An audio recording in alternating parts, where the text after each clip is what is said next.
This is the tribes to the south of the Lashon Kadash. Repeat after me. Shemayim, Shemayim, Yashakar, Yashakar, Zabalim,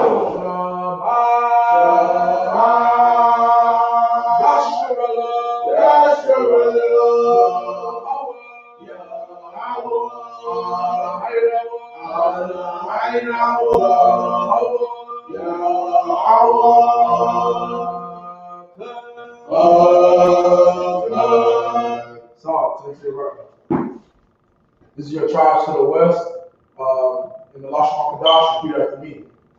Gad, Ashar, Naphtali,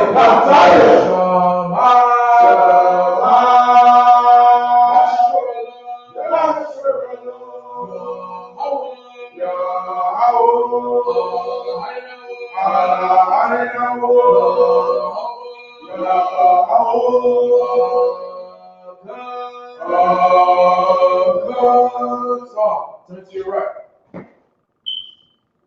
This is the calling of the tribes to the north in the Lashon Kadash. Repeat after me. Rob, Yahweh, Loya,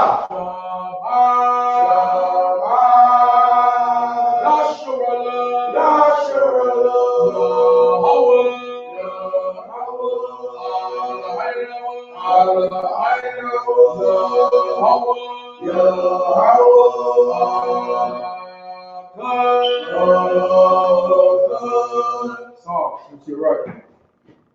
And what I said in the Hebrew tongue was, Hear, O Israel, Yahweh is our power, Yahweh is one.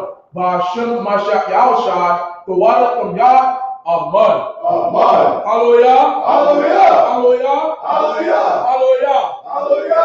This is the 10 Commandments in the Lashon Kadash, the book of Exodus, chapter 20. Repeat after me. La'a, Yahaya, Lakah, Alahayim, Alahayim, La'a, Taisha, Lakah, Basal, Wala'ah, La'a, Kalakokwa, Shum, Yahweh, Washawah, Zakar, Ayawam, Washabat, Akadashua, Kabad, Amaka, La'a, Ratazak, La'a, Tana'ah, La'a, Tagayna, La'a, Tainam, Shakur, La'a, Takamud, Kal, Asherah, Lara'aika, Ba'ashem, Mashiach, Yahushai, the water of God,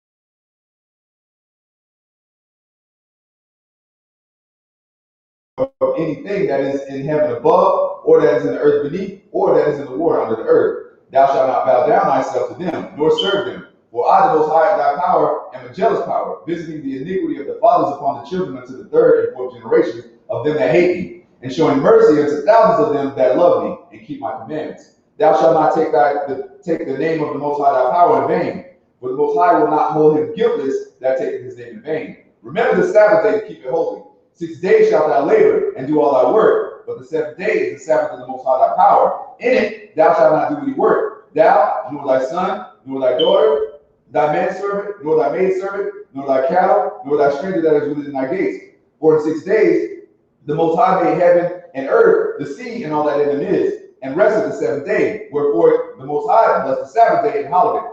Honor thy father and thy mother, that thy days may be long upon the land which the Most High thy power giveth thee. Thou shalt not kill, thou shalt not commit adultery, thou shalt not steal, thou shalt not bear false witness against thy neighbor, thou shalt not covet thy neighbor's house, thou shalt not covet thy neighbor's wife, nor his manservant, nor his maidservant, nor his ox, nor his donkey, nor anything that is thy neighbor's. Ba'ashem Mashiach Yahushai, the water of Yah, Amen. Hallelujah. Hallelujah. Hallelujah. Hallelujah. Hallelujah. Hallelujah. Psalm chapter 121 in the English. This is the book of Psalms.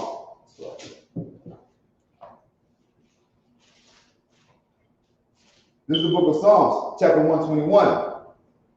I will lift up my eyes to the hills, from whence comes my help. My help cometh from the Most High, which made heaven and earth. He will not suffer thy foot to be moved. He that keepeth thee will not slumber. Behold, he that keepeth Israel shall neither slumber nor sleep. The Most High is thy keeper. The Most High is thy shade upon thy right hand. The sun shall not smite thee by day, nor the moon by night. The Most High shall preserve thee from all evil. He shall preserve thy soul. The Most High shall preserve thy going out and thy coming in from this time forth, and even forevermore. Ba'ashem Mashiach Yahushua, Du'at of Yah.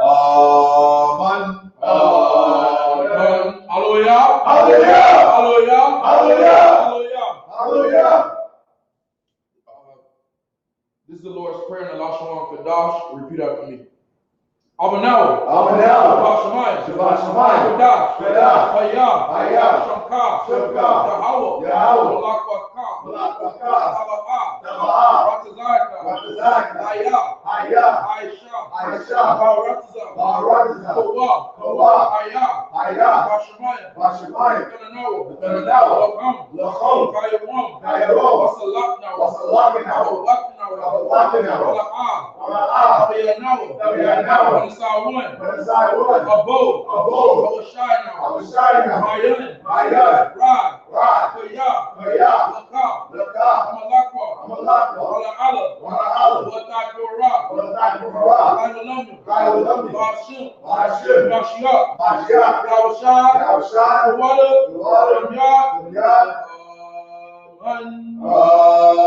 Water. This is the book of Matthew, chapter 6, and verse 9. After this manner, therefore, pray ye, Our Father which art in heaven, hallowed be thy name. Thy kingdom come, thy will be done in earth as it is in heaven. Give us this day our daily bread, and forgive us our debts as we forgive our debtors. And lead us not into temptation, but deliver us from evil. For thine is the kingdom, and the power, and the glory forever. Amen. For if you forgive men their trespasses, your heavenly Father will also forgive you. But if you forgive not men their trespasses, neither will your Father forgive your trespasses. Ba'ashem Mashiach Yahushua, Du'at of Yah. Amen.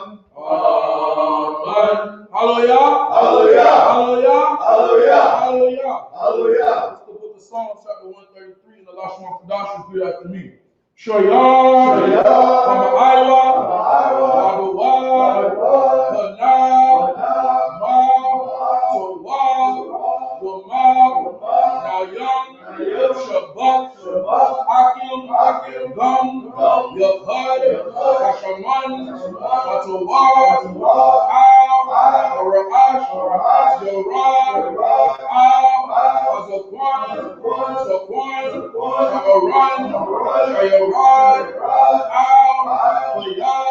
Abu Akbar, Katol, Karun, Shayarad,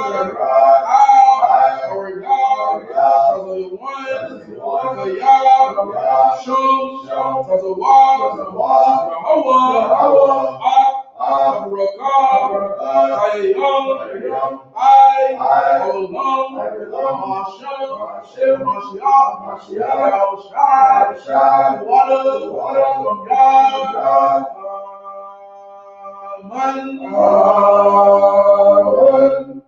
This is the book of Psalms, chapter 133.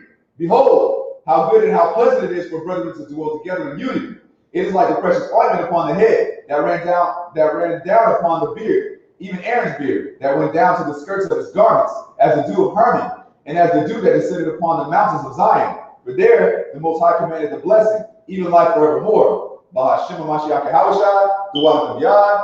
Amen. Hallelujah. Hallelujah. Hallelujah. Hallelujah. Hallelujah. Hallelujah. Psalms chapter 92 in the English. This is the book of Psalms, chapter 92.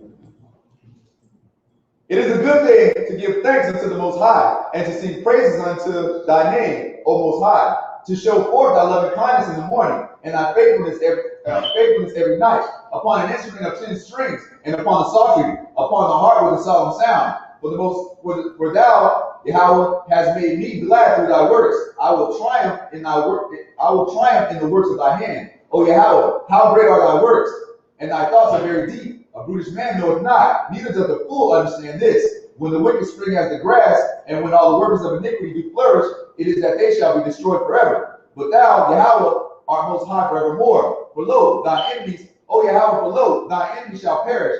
All the workers of iniquity shall be scattered. But my horn shalt thou exalt like the horn of a unicorn. I shall be anointed with fresh oil. Mine eyes shall also see my desire on mine enemies. And mine ears shall hear my desire of the wicked that rise up against me. The righteous shall flourish like the palm tree. He shall grow like a cedar in Lebanon. Those that be planted in the house of the Most High shall flourish in the courts of our power. They shall still bring forth fruit in old age. They shall be fat and flourishing, to show that the Most High is upright. He is my rock, and there is no unrighteousness in him. Hallelujah.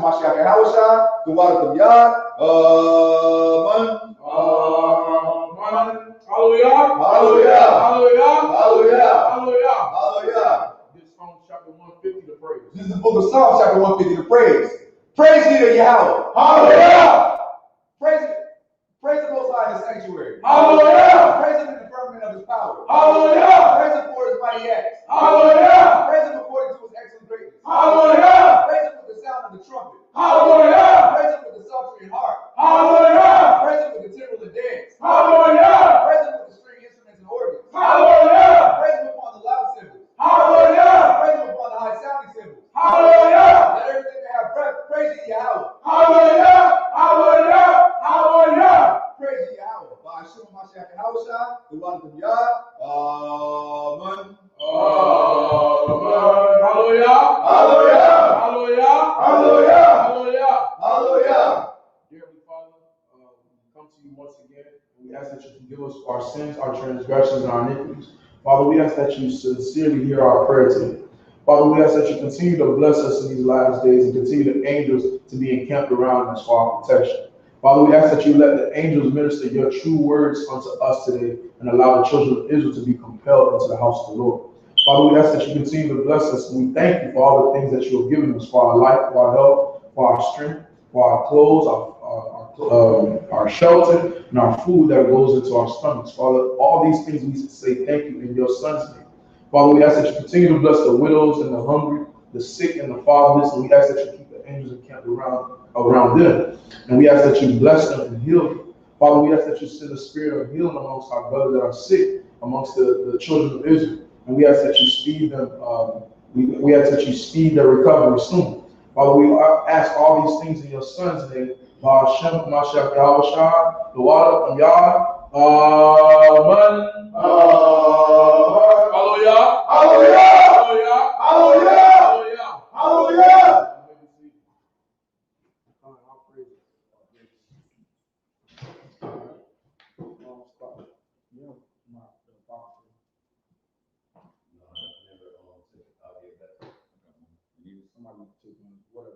All right, Shabbat Shalom. Shabbat Shalom. Shabbat Shalom. Shabbat Shalom. All right, so, all praise be to the power of Abraham, Isaac, and Jacob. It's always a pleasure to have the brothers in the room and, and to be congregating on this holy convocation, because a lot of times people take this for granted, man. Right now, we know that a lot of things are going down in the earth, man. A lot of plagues are going down, and the Most High is sending out His quick judgment against a lot of people. Right? Just because you're healthy, don't get it twisted. A lot of people are dying right now, man. Right? A lot of people are losing their lives from this so-called plague that's in the earth. People thought this thing was over, but the Most High showed you something. Right? When we read 2nd Esdras chapter 16, it tells you that what? His plague shall not return back until it does what it needs to do. Right? I don't care how much medicine you push out. I don't care what you do, what you say, you cannot fight against the Lord. That's right. You cannot do anything against the Lord. If the Lord sends out His judgment in the earth, His judgment shall go out. Right? Right? So we know that us being the children of Israel, we have to be circumspect. We have to continue to watch in these last days. Because what? We don't want to be picked up by these plagues. We don't want to be swept away with the plagues of the Most High. Right? We know that us, the children of Israel, it shall be well with us. Right? We know that the Most High shall speed our recovery soon. Man.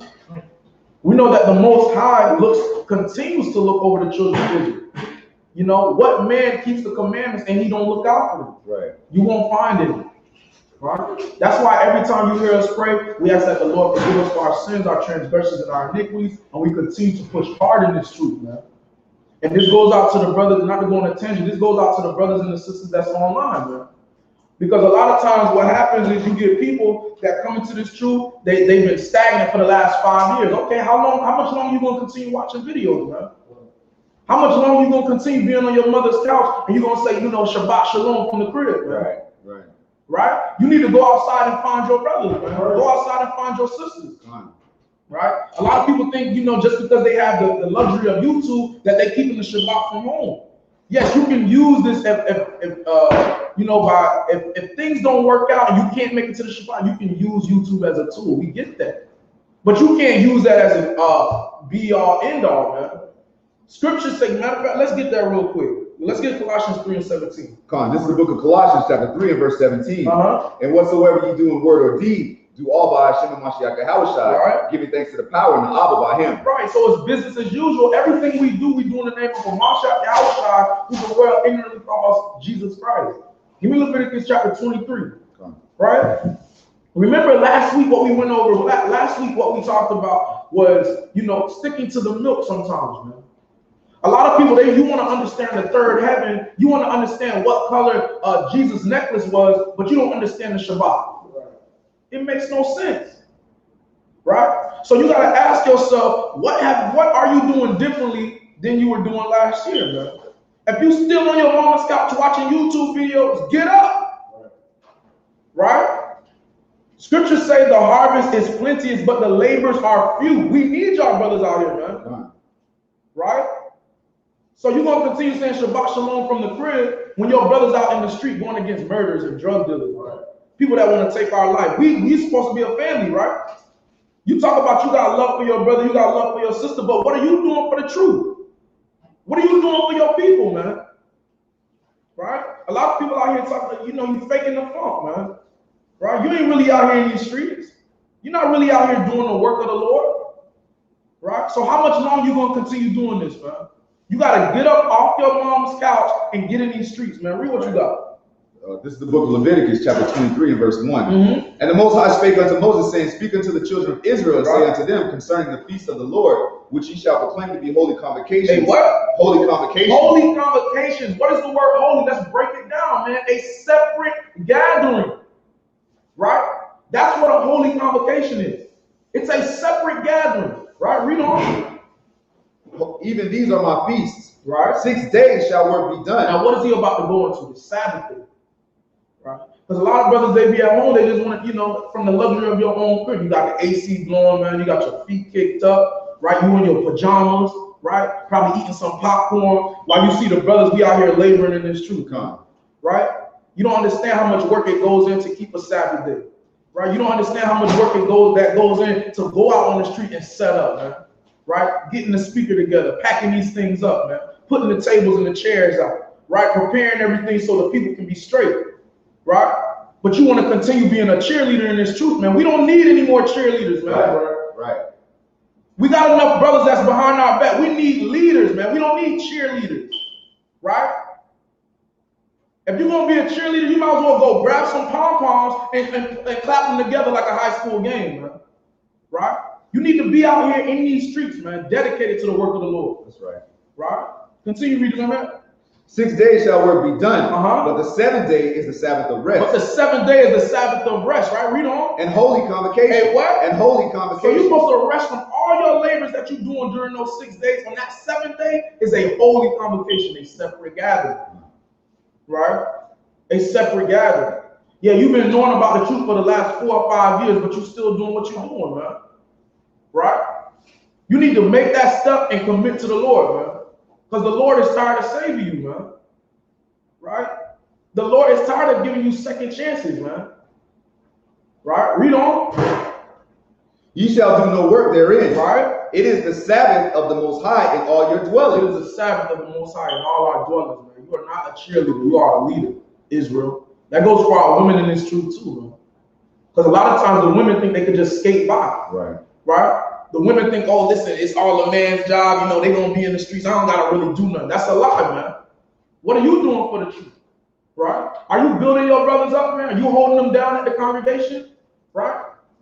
Right? Or do you have their back truly when they out here, man? Because it takes a lot of work, man. It takes a lot of moving pieces to make a congregation or a school or a body of people work, man. There's a lot of different personalities. There's a lot of different spirits that you got to conquer and stomp out, man. Right? This work is not a game, man. Right? A lot of people take this truth for granted. You've been given back the heritage of your Heavenly Father, and you take it for granted, man. Right? The Most High done saved you 1,001 times. Right? But that 1,002, he might just send that death angel, man. So you better be careful out here in these streets. Right? So that's a message to everybody, man. Get up off your mama's couch, man. Come to the service, man. Get in these streets if you're a brother. If you're a sister, hold it down, man. Teach the younger sisters, man. Hold the brothers down at a school, man. Right? These are the things we ought to be doing to get up out of here, man, because I'm tired of this place. Right. And I know everybody else is too. Right? So, Khan, I'll let you take over. Salakia. Khan. All praise, powerful message. Everybody needs to heed that word because it's true. You know, there's a lot of work that needs to be done still. You see camps all over the streets, all across the world, but it's still a lot of work that needs to be done. A lot of work that needs to be done. So y'all need to heed the word that the cap just brought out, you know, regarding these scriptures and what we got to do, keeping these commandments, you know, gathering together, not sitting on the couch like Cap said. Get from behind that keyboard. Get off your couch. Come out here and be active. Right. All right. So today the topic is nothing new under the sun. What we're going to do today is we're going to illustrate the parallels of things that happened in antiquity. You know, when a lot of the prophets were walking the earth, right? And we're gonna draw parallels from what was going on in times of antiquity to what's going on right now. Because as the scriptures say, there is nothing new under the sun. Matter of fact, let me get Ecclesiastes 1:9. There is nothing new under the sun. It's just like music. It's like fashion. It's like hairstyles. No matter what you can look at in the world, there really is nothing new. You know, you can't reinvent the wheel. That saying came from somewhere, right? All these wise sayings that the white man has, it comes from the scriptures, right? So there really is nothing new under the sun. Read that. This is the book of Ecclesiastes, chapter 1 and verse 9. The thing that has been, it is that which shall be. So the thing that has been, it's been here before. It's going to come right back around again, right? Spirits, right? Us, animals, plants, all of that stuff it's been here. It's gonna come right back up again. Grass, you cut it, it grows right back. Trees get cut down, they grow right back. Right? Spirits, the Most High puts us here on this earth. We die, we come right back. And we went over that in the class. Read on. And that which is done is that which shall be done. That which is done is that which shall be done. Right? And we're going to illustrate that in some of these scriptures, right? Continue on. And there is no new thing under the sun. Is there anything whereof it may be said, see, this is new? Right. That's it. So there's no new thing under the sun.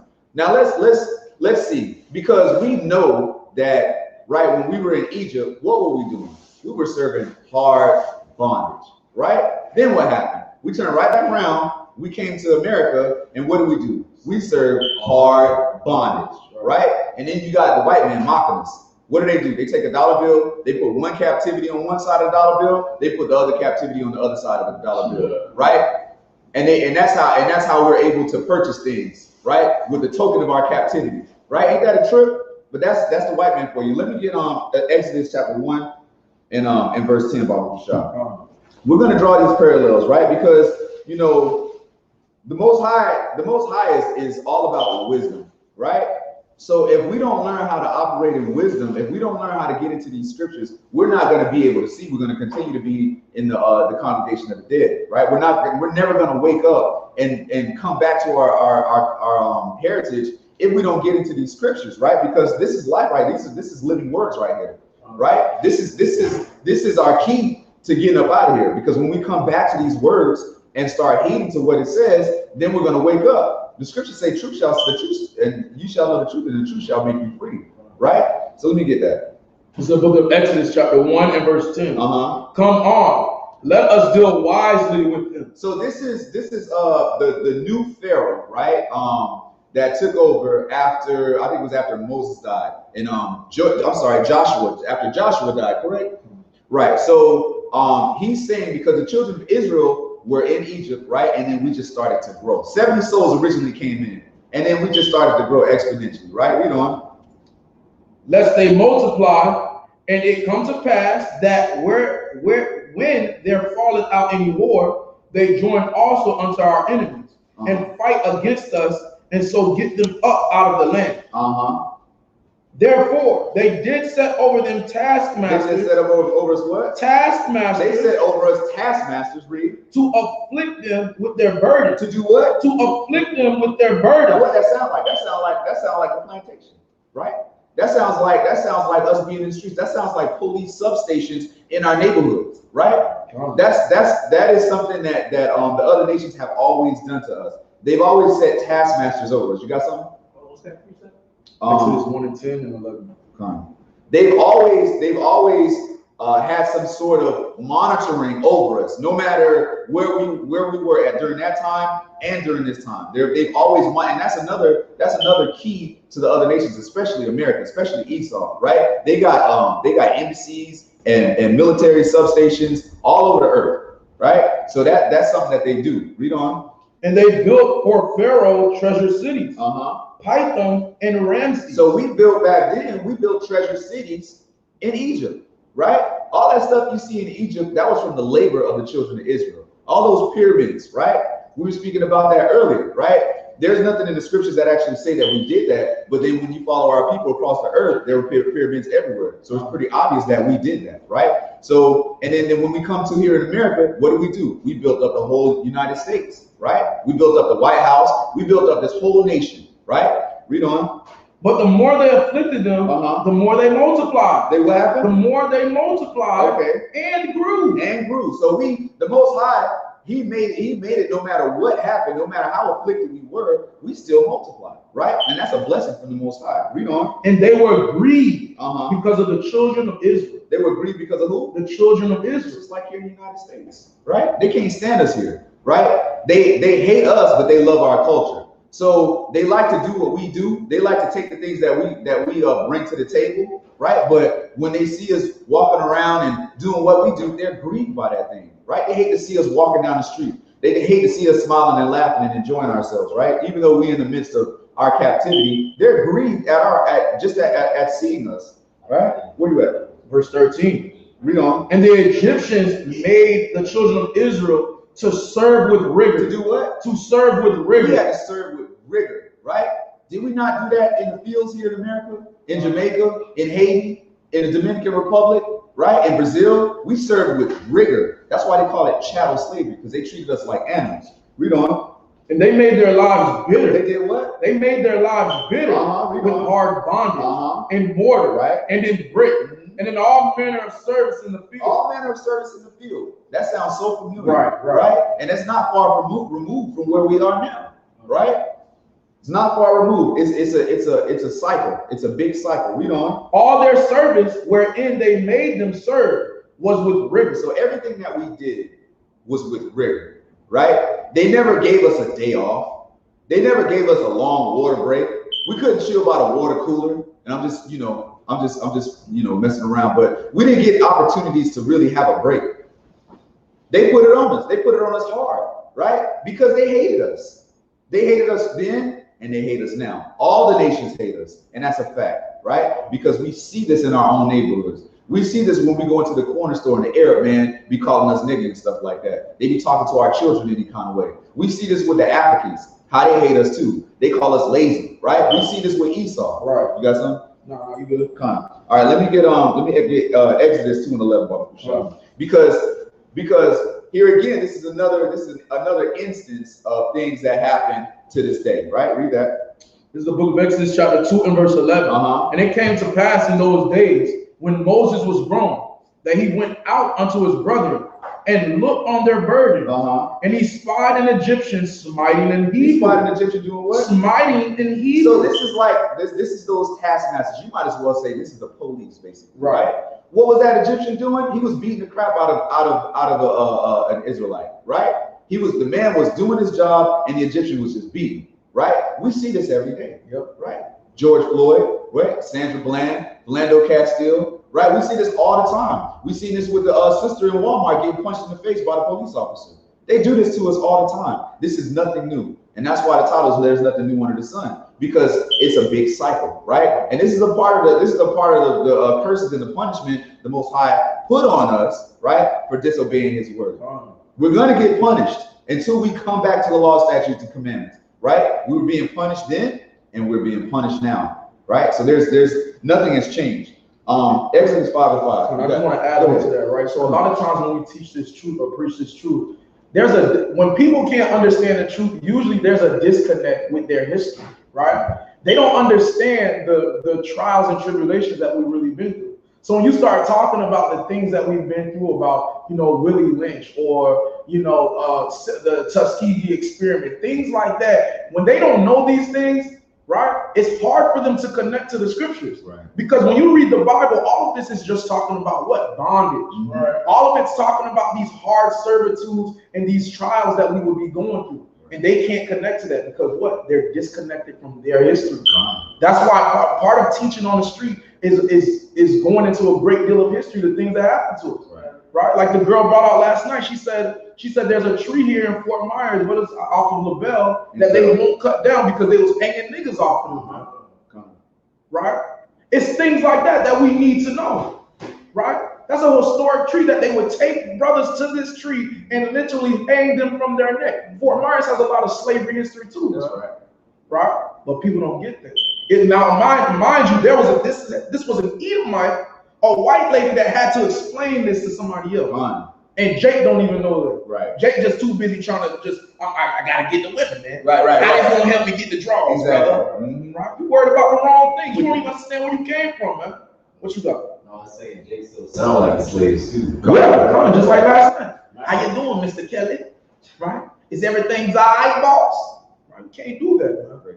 Like Cap was saying, this disconnect is this isn't an accidental thing, because when you go into the school system, you look at legislation now, they're passing legislation to where you can't teach slavery anymore. Yeah. They're doing this on purpose. Yeah, I wanted to bring that out too. I want to touch on that really quick. So there's something that they're called, I don't know if you guys are familiar with critical race theory. Right? So this is something, it's not a new concept, but it's a thing that's gaining attention, right?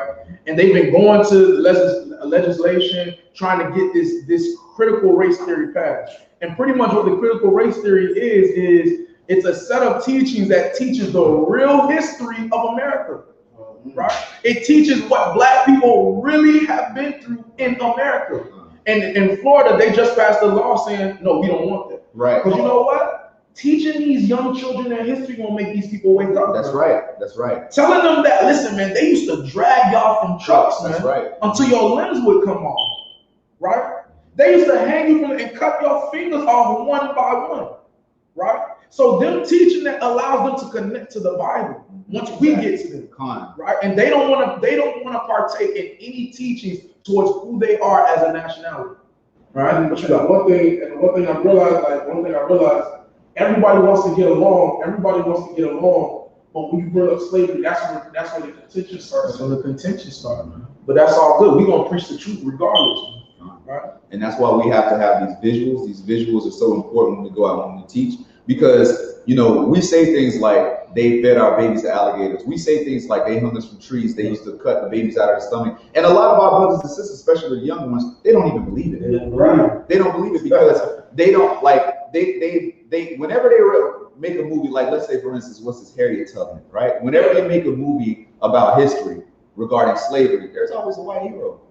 There's always a white hero. So it never completely takes themselves or makes themselves the villains completely, right? They always find some way to make themselves look good. So real history is wiped away. They're wiping it away on purpose, and our young brothers and sisters are not. That's where that true disconnect is coming from. And the parents aren't teaching them either, right? The parents are too worried about twerking and chasing the bag. They won't even tell their kids who they are, where they came from, what their true history is, right? So we got an uphill battle. We got to fight really hard, and that's why the captain brought out earlier, we need our brothers and sisters to come to the congregation. It don't have to be our congregation. Get up off your behind and congregate like the scriptures say. We need brothers out here. We need need brothers out here to join this military because we at war. It's a spiritual warfare. We've been out here, we've been in spiritual warfare for a long time. So we need to build our army, right? So let me get Exodus 5:5. This is the book of Exodus, chapter 5 and verse 5. And Pharaoh said, behold, the people of the land now are many, and ye make them rest from their burdens. So Pharaoh was talking to Moses and Aaron, because Moses and Aaron was trying to tell Pharaoh, right? The Most High said, let my people go. And so he was like, you done told the people, you giving them rest. You allowing them to take breaks and stuff like that. I'm not with that, right? I'm the Pharaoh. So whatever you telling them is not what I'm going with. So this is what's going to happen. Read.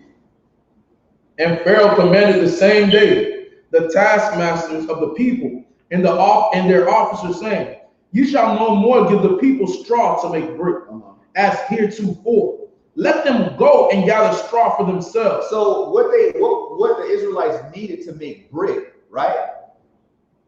They didn't even have, they would not give them the straw to make the brick. So he was like, you know what, I'm gonna really put them through some hell. They're gonna have to go and find straw, which we have plenty of for them to make bricks. We're not giving it to them. Let's make it even harder, because to me, they're not working hard enough. So y'all go and find what you need, find the straw, right, to continue making these bricks. Read on. And the tale of the bricks which they did make heretofore, you shall lay upon them. You shall not diminish aught thereof, for they be idle. They what? They be idle. Y'all lazy. Y'all sitting around, y'all ain't doing nothing. Now they busting their behinds, right? Making bricks, building buildings and stuff like that. But to him, he like, nah, y'all being idle. Y'all chilling too much. I'm not with that. Nah, Read on. Therefore they cried, saying, let us go and sacrifice to our God. Let their more work be laid upon the men, and they may labor therein. And let them not regard vain words.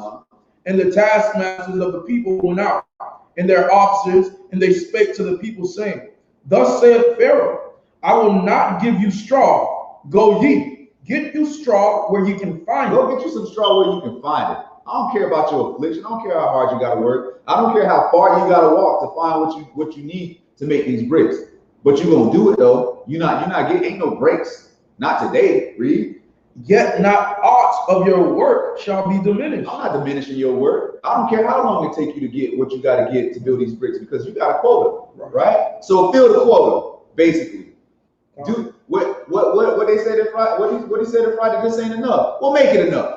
Basically, is what they were saying. Right. Figure it out, but get it done, right? Because you still got to meet that quota. And real quick, this is the same thing they do to us at our jobs. Exactly. It's like you already got enough on your plate, and then they add more, saying you still got to do what you've been doing, and add this to your plate with the same pay. Exactly. Right. This is the same concept that they got from Pharaoh, man. Right. An example is like powerful officer Asher was bringing out last Shabbat. He was talking about our college athletes, right? They go to college, they play football or basketball, they got to do everything a regular student has to do, but then they have to make a higher GPA. They have to still go to practice, they got to perform, they got to keep that scholarship, right? And if they happen to break their leg last day of the game right before the draft, you know what I mean?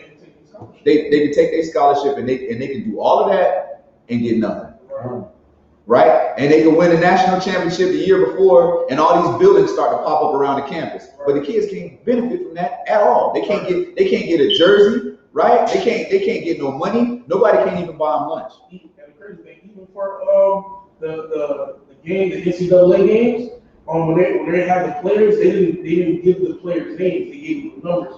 So while in doing that, the NCAA video game was pocketing all that money and was not giving it out to the players who was actually supposed to be in those games. Right. So the responsibility of the athlete is not diminished. Right. They have to do even more, basically for nothing, for an education which everybody else is getting. They get to do less. Read on. Verse 12. So the people were scattered abroad throughout all the land of Egypt to gather stubble instead of straw. They were scattered all over the land of Egypt, right? When they had it right there in the cities that they were working in to make the brick, instead they were scattered. They were all over the land of Egypt trying to get stubble just to make enough straw to make mortar for the brick. Now that's crazy, right? Read on. And the taskmasters hasted them, saying, fulfill your work. Do what? Fulfill your work. Man, get this work done. I don't care about what you got going on. Read. your daily task as when there was straw. You got to finish it just like when you had the straw that we were providing you with. You still got to finish it the same way. Read. And the officers of the children of Israel, which Pharaoh's taskmasters had set over them, were beaten and demanded. Wherefore, have ye not fulfilled your task in making brick both yesterday and today, as heretofore? So the taskmasters was getting beaten because they wasn't working hard enough, right? So what does that do? That ends up making them be harder on the children of Israel, right? That goes back to why Moses saw the Egyptian beat the children of Israel, because they get their behinds whooped because they're not making them work hard enough. Make them work harder, right? What they say, crap rolls downhill. Read on. Then the officers of the children of Israel came and cried unto Pharaoh, saying, Wherefore dealest thou thus with thy servants? There is no straw given unto thy servants. So even Pharaoh's taskmasters are coming to Pharaoh and saying, bruh, why is you being so hard on these people? Like, even we see this being ridiculous. Why are you being so tough on them? Read. And behold, thy servants are beaten, but the fault is in thine own people. The fault is in your own people. You're the one who making this harder for everybody, right? You got to beat these people. We already hard on them. Now you got to really be hard on somebody for the oppressors to feel bad for the oppressed. That's really bad. That's like super affliction. Right? Dang, man, I kind of feel sorry for these jokers, man. These jokers walking out, they picking up, like, you ever seen ducks walking around in the parking lot looking for food? Yeah. That's pretty pathetic. That's how it was. They walking around Egypt trying to pick up stubble to make straw, to make bricks. Right? Read on. But he said, Ye are idle, ye are idle. Right. Therefore ye say, Let us go and do sacrifice to the Lord. Go therefore now and work, for there shall no straw be given you. Yet shall you deliver the tale of bricks. We're not giving you no straw, but you're going to deliver what we need. Period, point blank. You got something? No. Okay, come on. And the officers of the children of Israel did see that they were in evil case, after it was said, Ye shall not diminish aught from your bricks of your daily task. Even the officers was like, golly, man, this is crazy. This is crazy. We're doing these boys dirty, right? And that just goes to show how bad it was. It was really bad, right? And it's no different from what we went through in the fields here in America, in the fields in Jamaica, Haiti, right? All over the United States, scattered all across the four corners of the earth, right? So there's nothing new under the sun. This affliction and this oppression that was put on us as a curse, right? It's still going. Obviously, it's gotten a little more lenient, right? But we're gonna get into that a little bit more a little bit later. Let me get Lamentations 5. Lamentations 5:1. All right, we're going to continue on with these parallels because, it's the same people. It's the same people that's been putting us through what we're going through, right? Different generation, different land, but basically everything is the same, right? And it's a powerful story, man. Mm-hmm. Like if you haven't read the book of Exodus, you need to go back and read that, because that relates to us directly up until this day, man. Right? No other people can identify with what they're doing in the land of Egypt at this point. You know, the Jewish people can't relate to that right now. Right? They got money, man. They got the bread. Right? They take trips to Florida because it's too hot where they, or it's too cold where they at. Right? We can't do that. If it get cold in Florida, we gotta deal with this cold. If it get hot in Florida, we gotta deal with it. If a hurricane coming, we gotta deal with it. Right? Probably gotta put some tape on them. We can't even get the wood for the windows. Right? You gotta put the tape on them. Right? So you got to understand, man, looking at this Bible, you got to look at it with a spiritual eye and connect yourself to the Bible. Because that's another problem, real quick, not to go off on a tangent. But when we were in the church, we could not connect to what was going on in the Bible. That's why we couldn't understand it. That's why you couldn't even name the 10 Commandments when you were in the church for the last 10 years, man. Because you didn't know who you are. You reading the Bible and how they're reading it, you reading nothing but white people, man. Right. You like, what this got to do with my life? Right? What that got to do with me? Now that we can see that, oh man, they was making these people, serve with rigor. They do that to me at my job. Right? Oh, they was beating Hebrews. They did that to us here, man. Right? All of these things we can relate to in the Bible. We got to look at it with an eye of that nature. That's right. Right? But come, Lamentations 5:1. Come, sure. This is the book of Lamentations, chapter 5 and verse 1. Remember, O Yahweh, what is come upon us. Consider and behold our reproach. Our inheritance is turned to strangers. Our what? Our inheritance is turned to strangers. Our houses to aliens. Our inheritance have turned to strangers, right? You look at the Northern Kingdom. You look at the Native American Indian, right? They were here first. Everybody knows that. But now our inheritance have turned to strangers, right? What they do? They put Mount Rushmore. What is that in North Dakota, I believe? To mock the Native American, right? The people that conquered them, right? They got them looking over their land, right? The same place where they killed all the buffalo, they slaughtered all of our people, throughout that land, right? They're mocking us. That was our inheritance, right? It's just like Israel, right? It's our inheritance is going to strangers, right? It's being trodden down by the heathen, right? They have our homeland. We don't have access to our homeland anymore. And when we do go back, they look at us like, what are y'all niggas doing here? Right? They make us feel like we strangers in our own land. They try to put us out. They try. It's the same. We got brothers and sisters over there right now. They trying to put out of the land. Right? So nothing's changed. Our inheritance has been given to the strangers, right?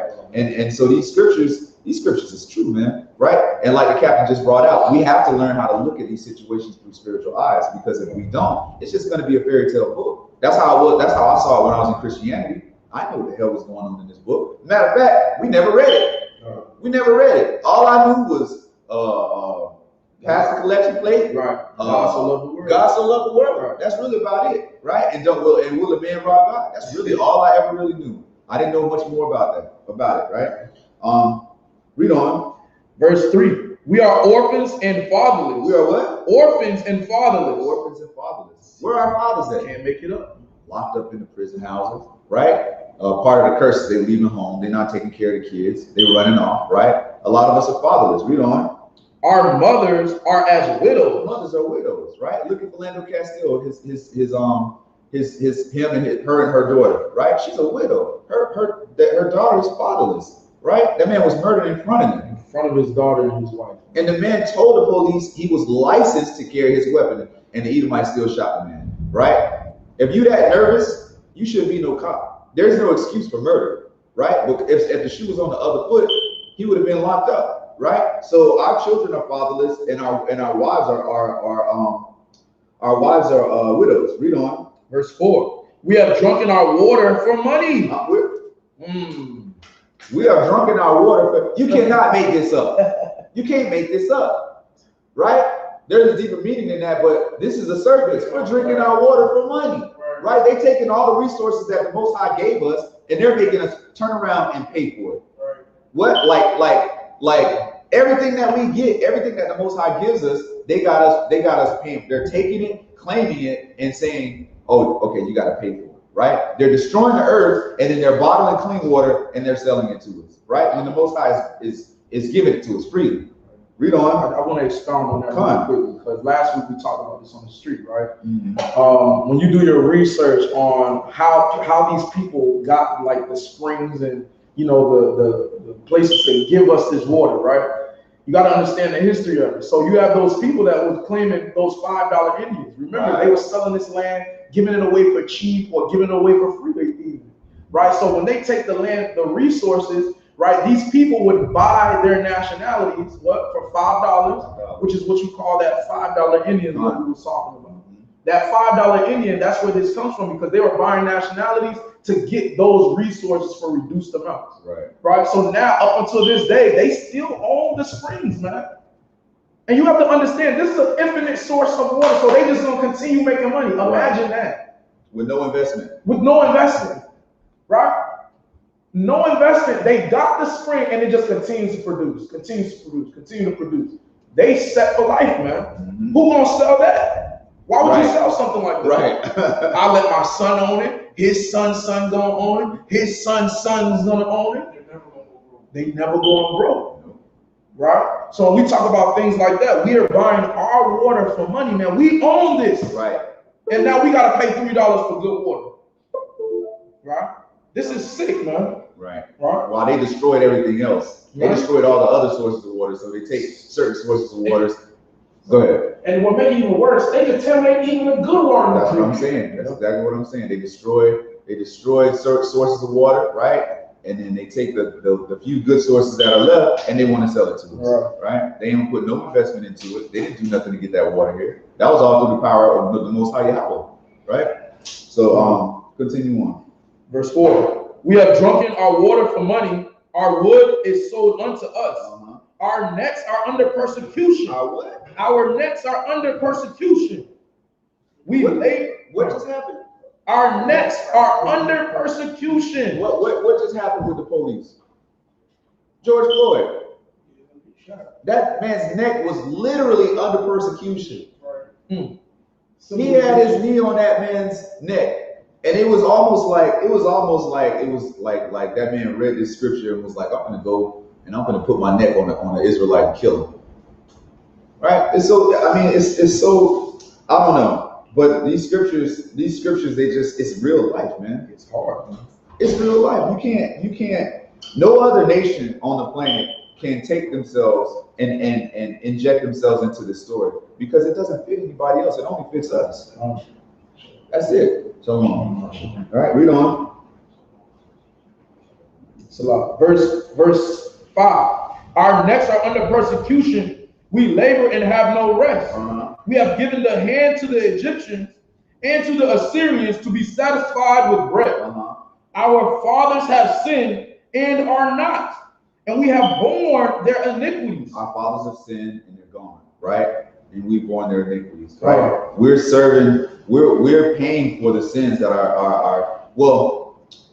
It's an ongoing thing, but we're still paying for the sins of our fathers to a certain extent, right? For breaking the law, statutes, and commandments. But the thing is, we're still breaking as well, right? So we're paying for our sins as well. Read on. Verse 8. Servants have ruled over us. What happened? Servants have ruled over us.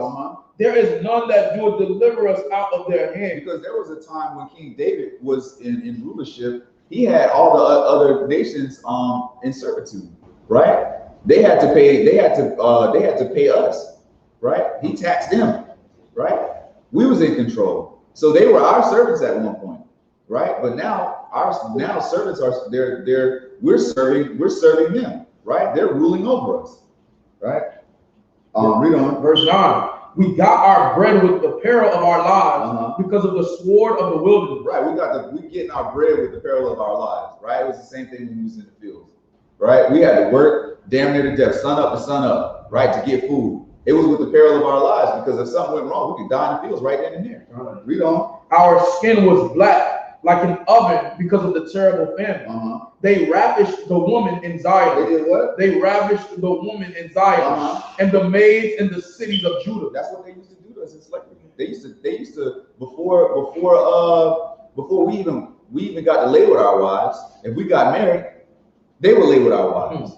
I'm gonna be right back with them. I'll be right back. Imagine that. Right? That's infuriating.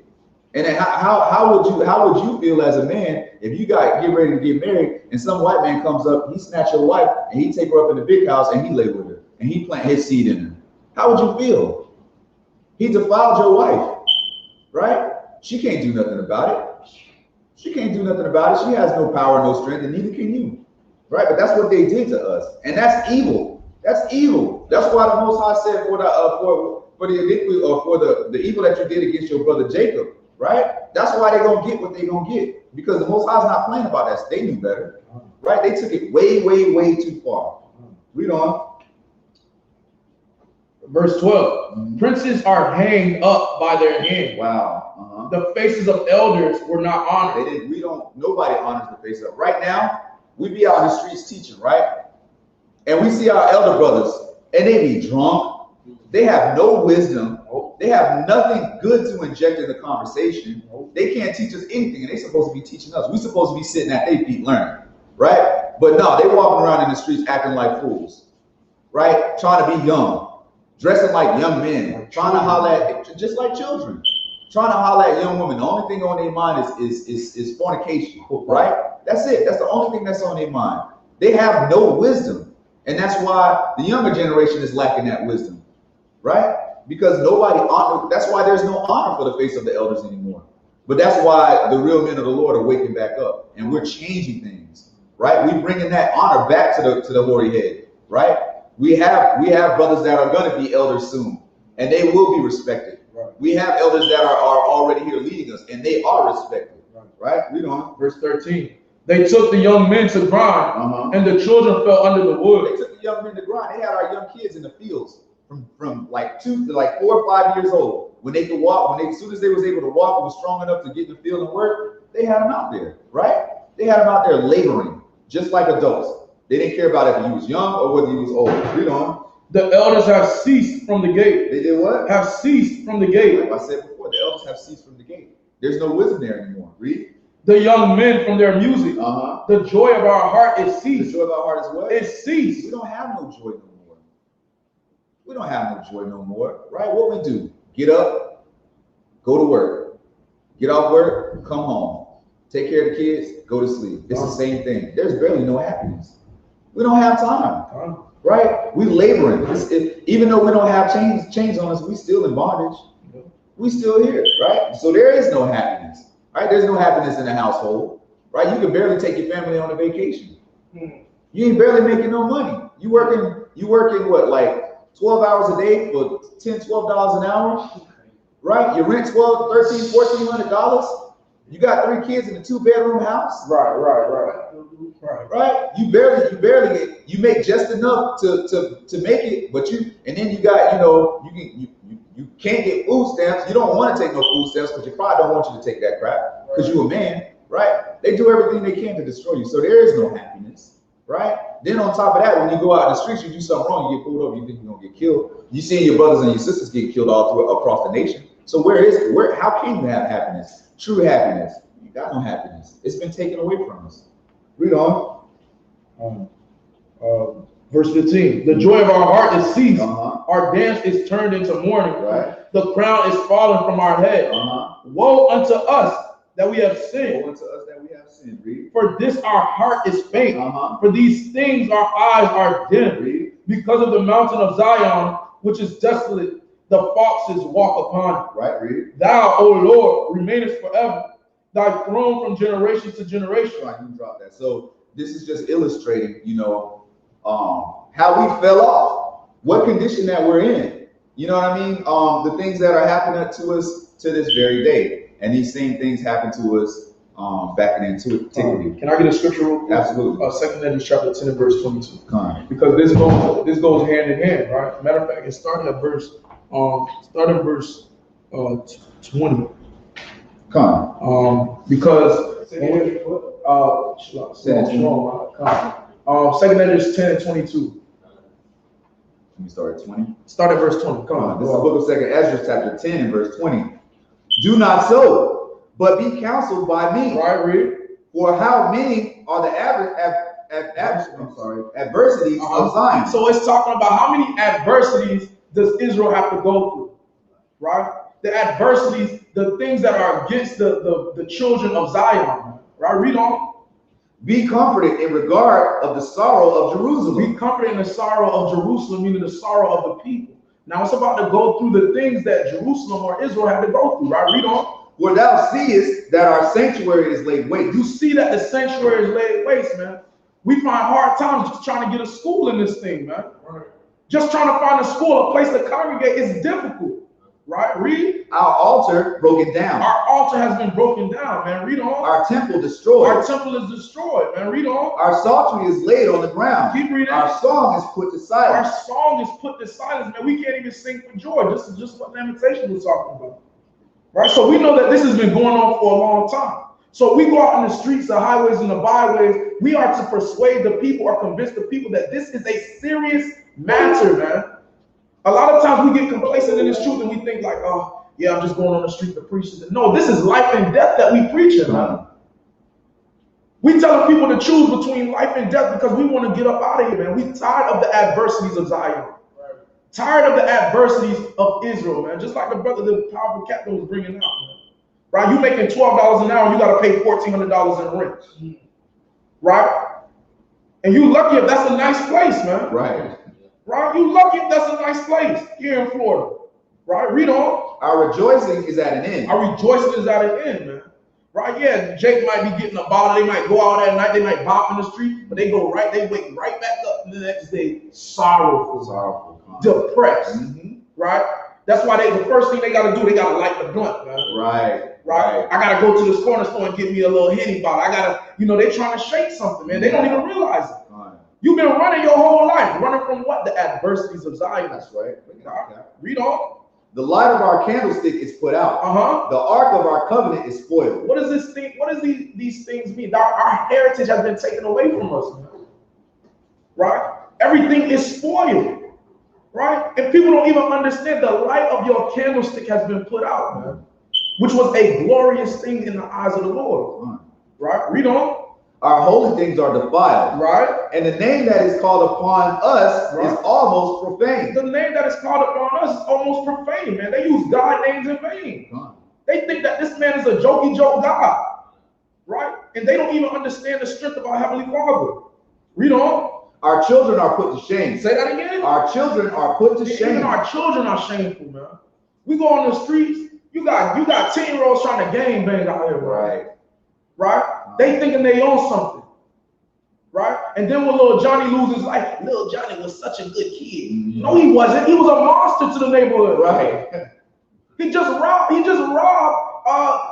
down the street last night, man. Just robbed the candidate. Exactly right. He just robbed the store the other day, and you talking about little Johnny was a good brother. No, he got judgment from the Lord.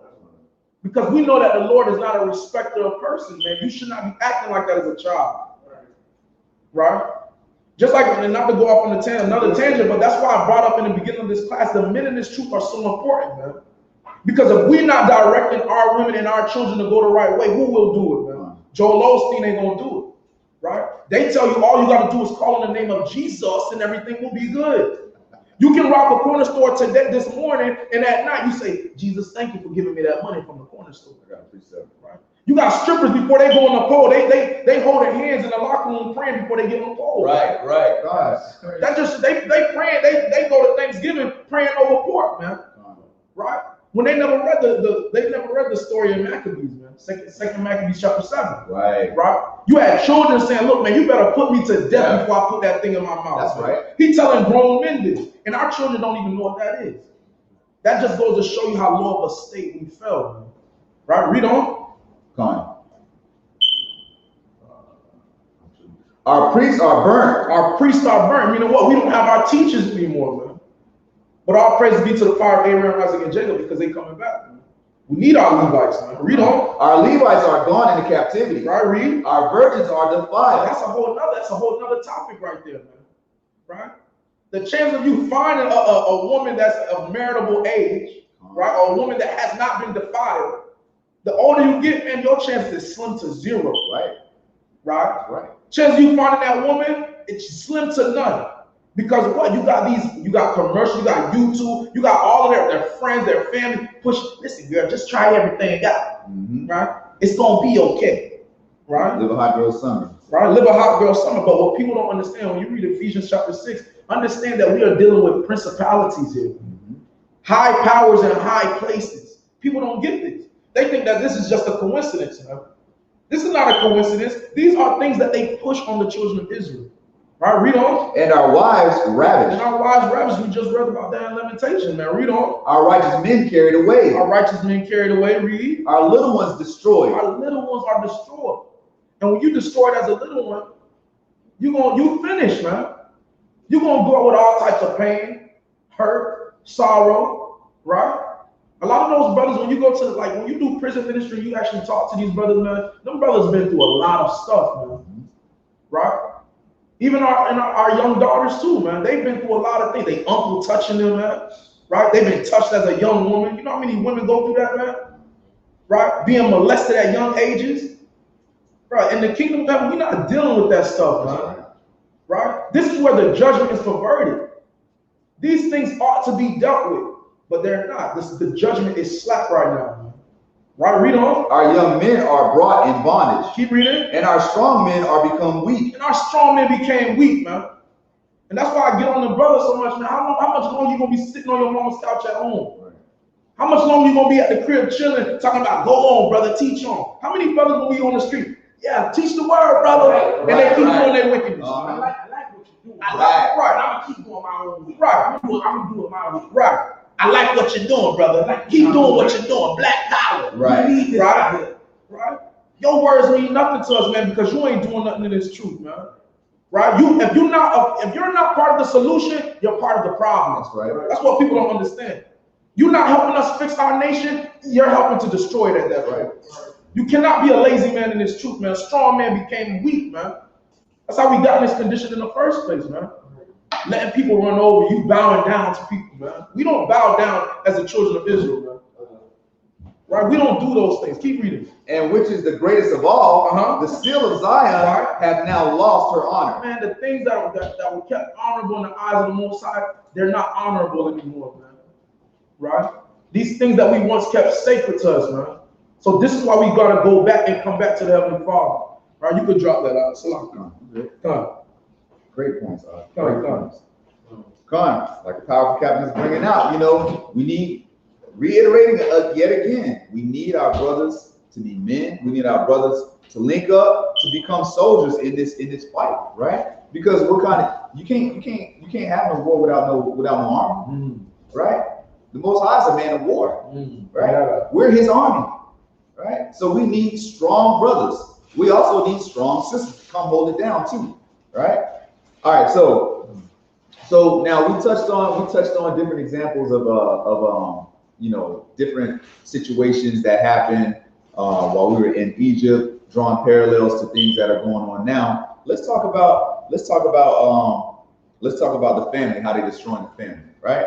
Let's get into matter of fact, I got a video.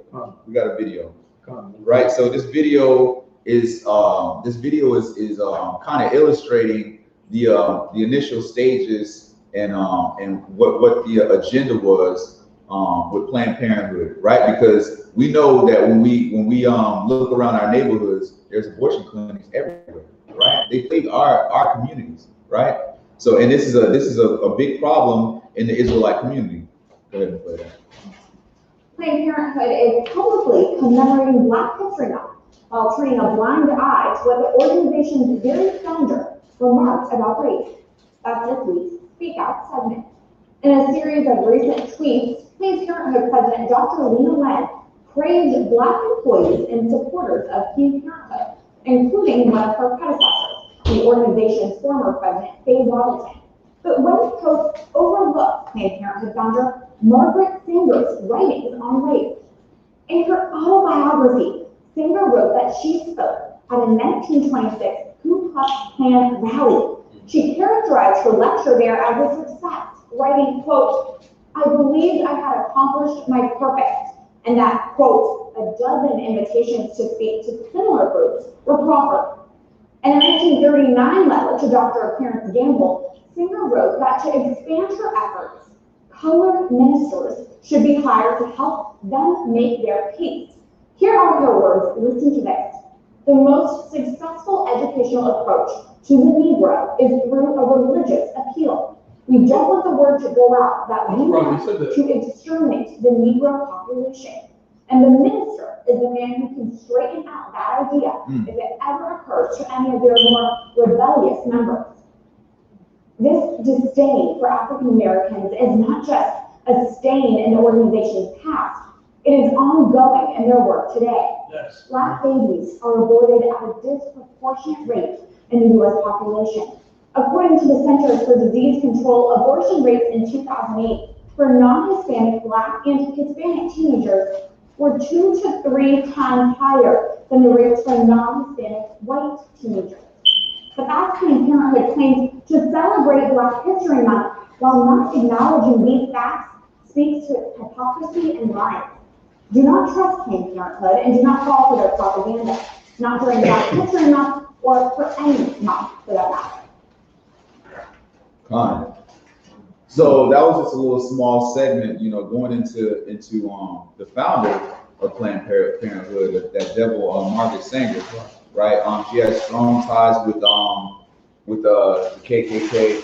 And ironically, she also is somehow loosely related to Bill Gates. I did some research on that, and so in I think Bill Gates, if I'm not mistaken, Bill Gates' father or his grandfather worked with Margaret Sanger with building Planned Parenthood and that whole agenda. People are devils. Right. So this is, obviously it's all orchestrated, so they were wise enough, right, to use Christianity, right, because they're talking about going to the pastors, right, because they were the ones that would be able to convey the message to convince our people that, what the white man's agenda was helping our community, right? So again, we're going to draw some parallels because, it was no different back then. They've always been Confederate against us. They've always wanted to, kill us and, make us extinct. They always wanted us either dead or in subjection, right? So let's go to Exodus chapter 1 and 15, Michelle. Come on, go ahead. I just been reading a book too. It's called Medical Apartheid. Oh, come on. The book, and it talks about James Simmons, the first gynecologist, right? And how they even know how to do all these surgeries and abortion. Yeah. It's from practicing on us. Experience, right? With no anesthetic. No anesthetic. He said he would cut the vagina up and sew it back, cut the stomach open, sew it back, just to experiment and try. And to see how the black women take the pain, right?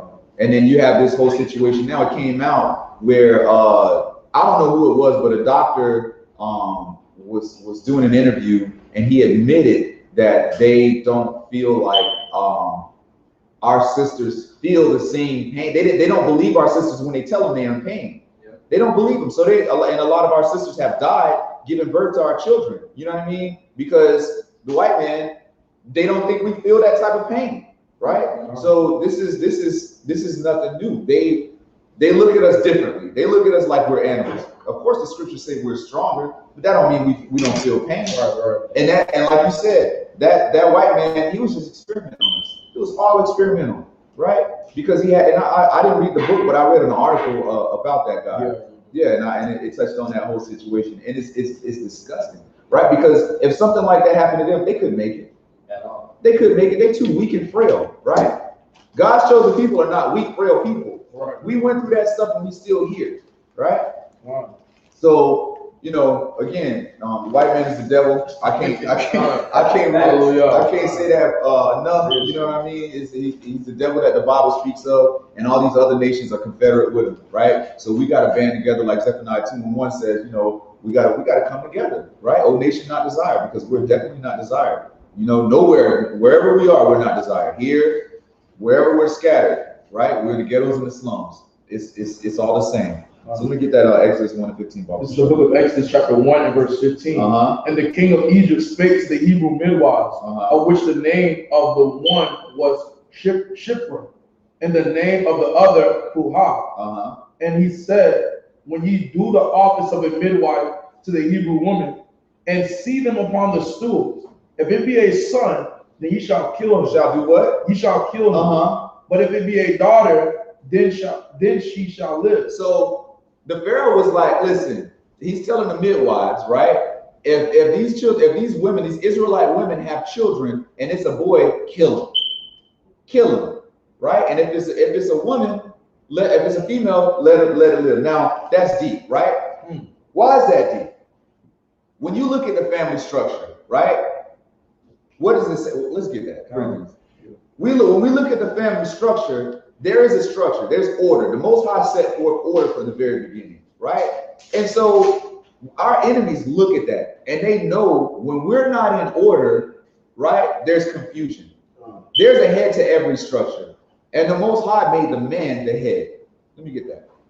I'm gonna start at verse 2. Come on. This is the book of 1 Corinthians chapter 11 and verse 2. Now I praise you, brethren, that you remember me in all things and keep the ordinances as I delivered them to you. And that's the key right there. We have to keep the ordinances as men, right? Being the head, being the physical head of the family structure right here, because we can't see Yahweh, we can't see Yahweh, right? So the man, we're the leaders because we have to initially keep the faith to somebody we can't even see, right? So we got to keep the faith. We got to keep the law, statutes, and commandments and be that example for the rest of the family. Read on. But I would have you know that the head of every man is Christ. Is who? It's Christ. So Yahweh is the head of every man, right? Read on. And the head of the woman is the man. The head of the woman is who? Is the man. But not today's world. No, we equal. Is the man. But today they say, you know, happy wife, happy life. Right. Right? Happy wife, happy life. I wear the pants in the family. No, the hell you don't. Not in my house. Go ahead. See, when we go out to teach, you try to call a brother over. Right. And it's the woman pulling on Yeah. Listen, this happens repeatedly.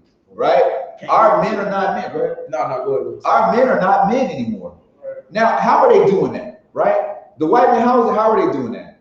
What they're doing is they're diminishing the black men. They're not giving us jobs, right? They're throwing all of us in jail. They're turning men into homosexuals, right? They already know that the father's not in the home, right? So the women are the ones that's leaving. Hold that. Let me get Isaiah 3 and 12 Michelle. They know that the man is not in the home because they're making it that way. A woman can have as many kids as she wants, and she can be put up in an apartment or a townhouse or a condo or something like that. Her and her kids taken care of. She on food stamps as long as she don't have what in the house?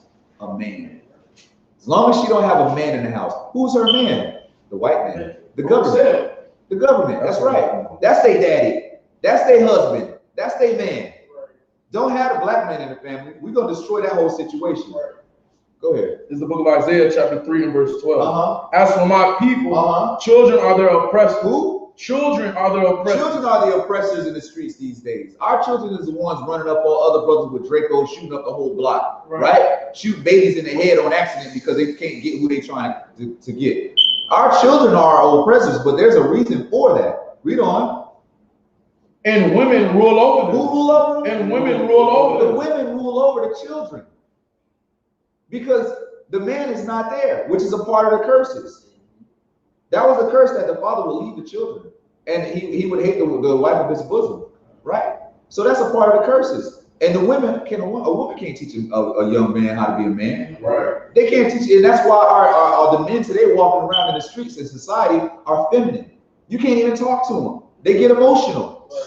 They want to start screaming and twisting their neck and throwing their hands in the air. They can't have a strong discourse with a real man and not get emotional. What they don't, so like in real quick, what they don't understand is that when these young men turn like around 14, 15, that's when they start getting their strength. Right? They got an old saying, like my grandmothers used to say, she'd say, oh, you're smelling yourself. Smelling yourself, that's right. You smell yourself out, right? Because you start getting antsy, right? You start seeing your veins popping out a little bit. You're starting to get the little whiskey, like, I'm gonna tell me what to do. But when you got a man there, you can't do that, right? Because that man still got his strength there. That's right. Right? But a lot of women don't understand it. Yeah, he's cute when he's a toddler, right? It's cute when you know this is my king, right? You dress him up how you want to. He's a cute little kid. When we start getting at 14, 15, now what you gonna do with him now? Right. Your beatings don't hurt like that. Right.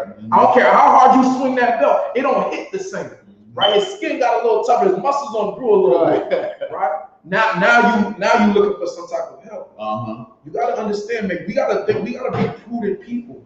Right? Yeah, it might look good when they're young, but you gotta think 10, 15 years, what is this child gonna be like in 15 years? Will I be able to handle this child by myself? Right. More than likely, no. That's why so many monsters out there, man. That's right. I'm telling you, these children are monsters, man. Just like you say, killing little babies, man. There was a video in Chicago a couple of months ago where they killed the little girl in her back seat at McDonald's. She thinking she gonna get a kid's meal with a little toy in the package, and they killed her right there, then and there. These dudes are monsters, man. Yep.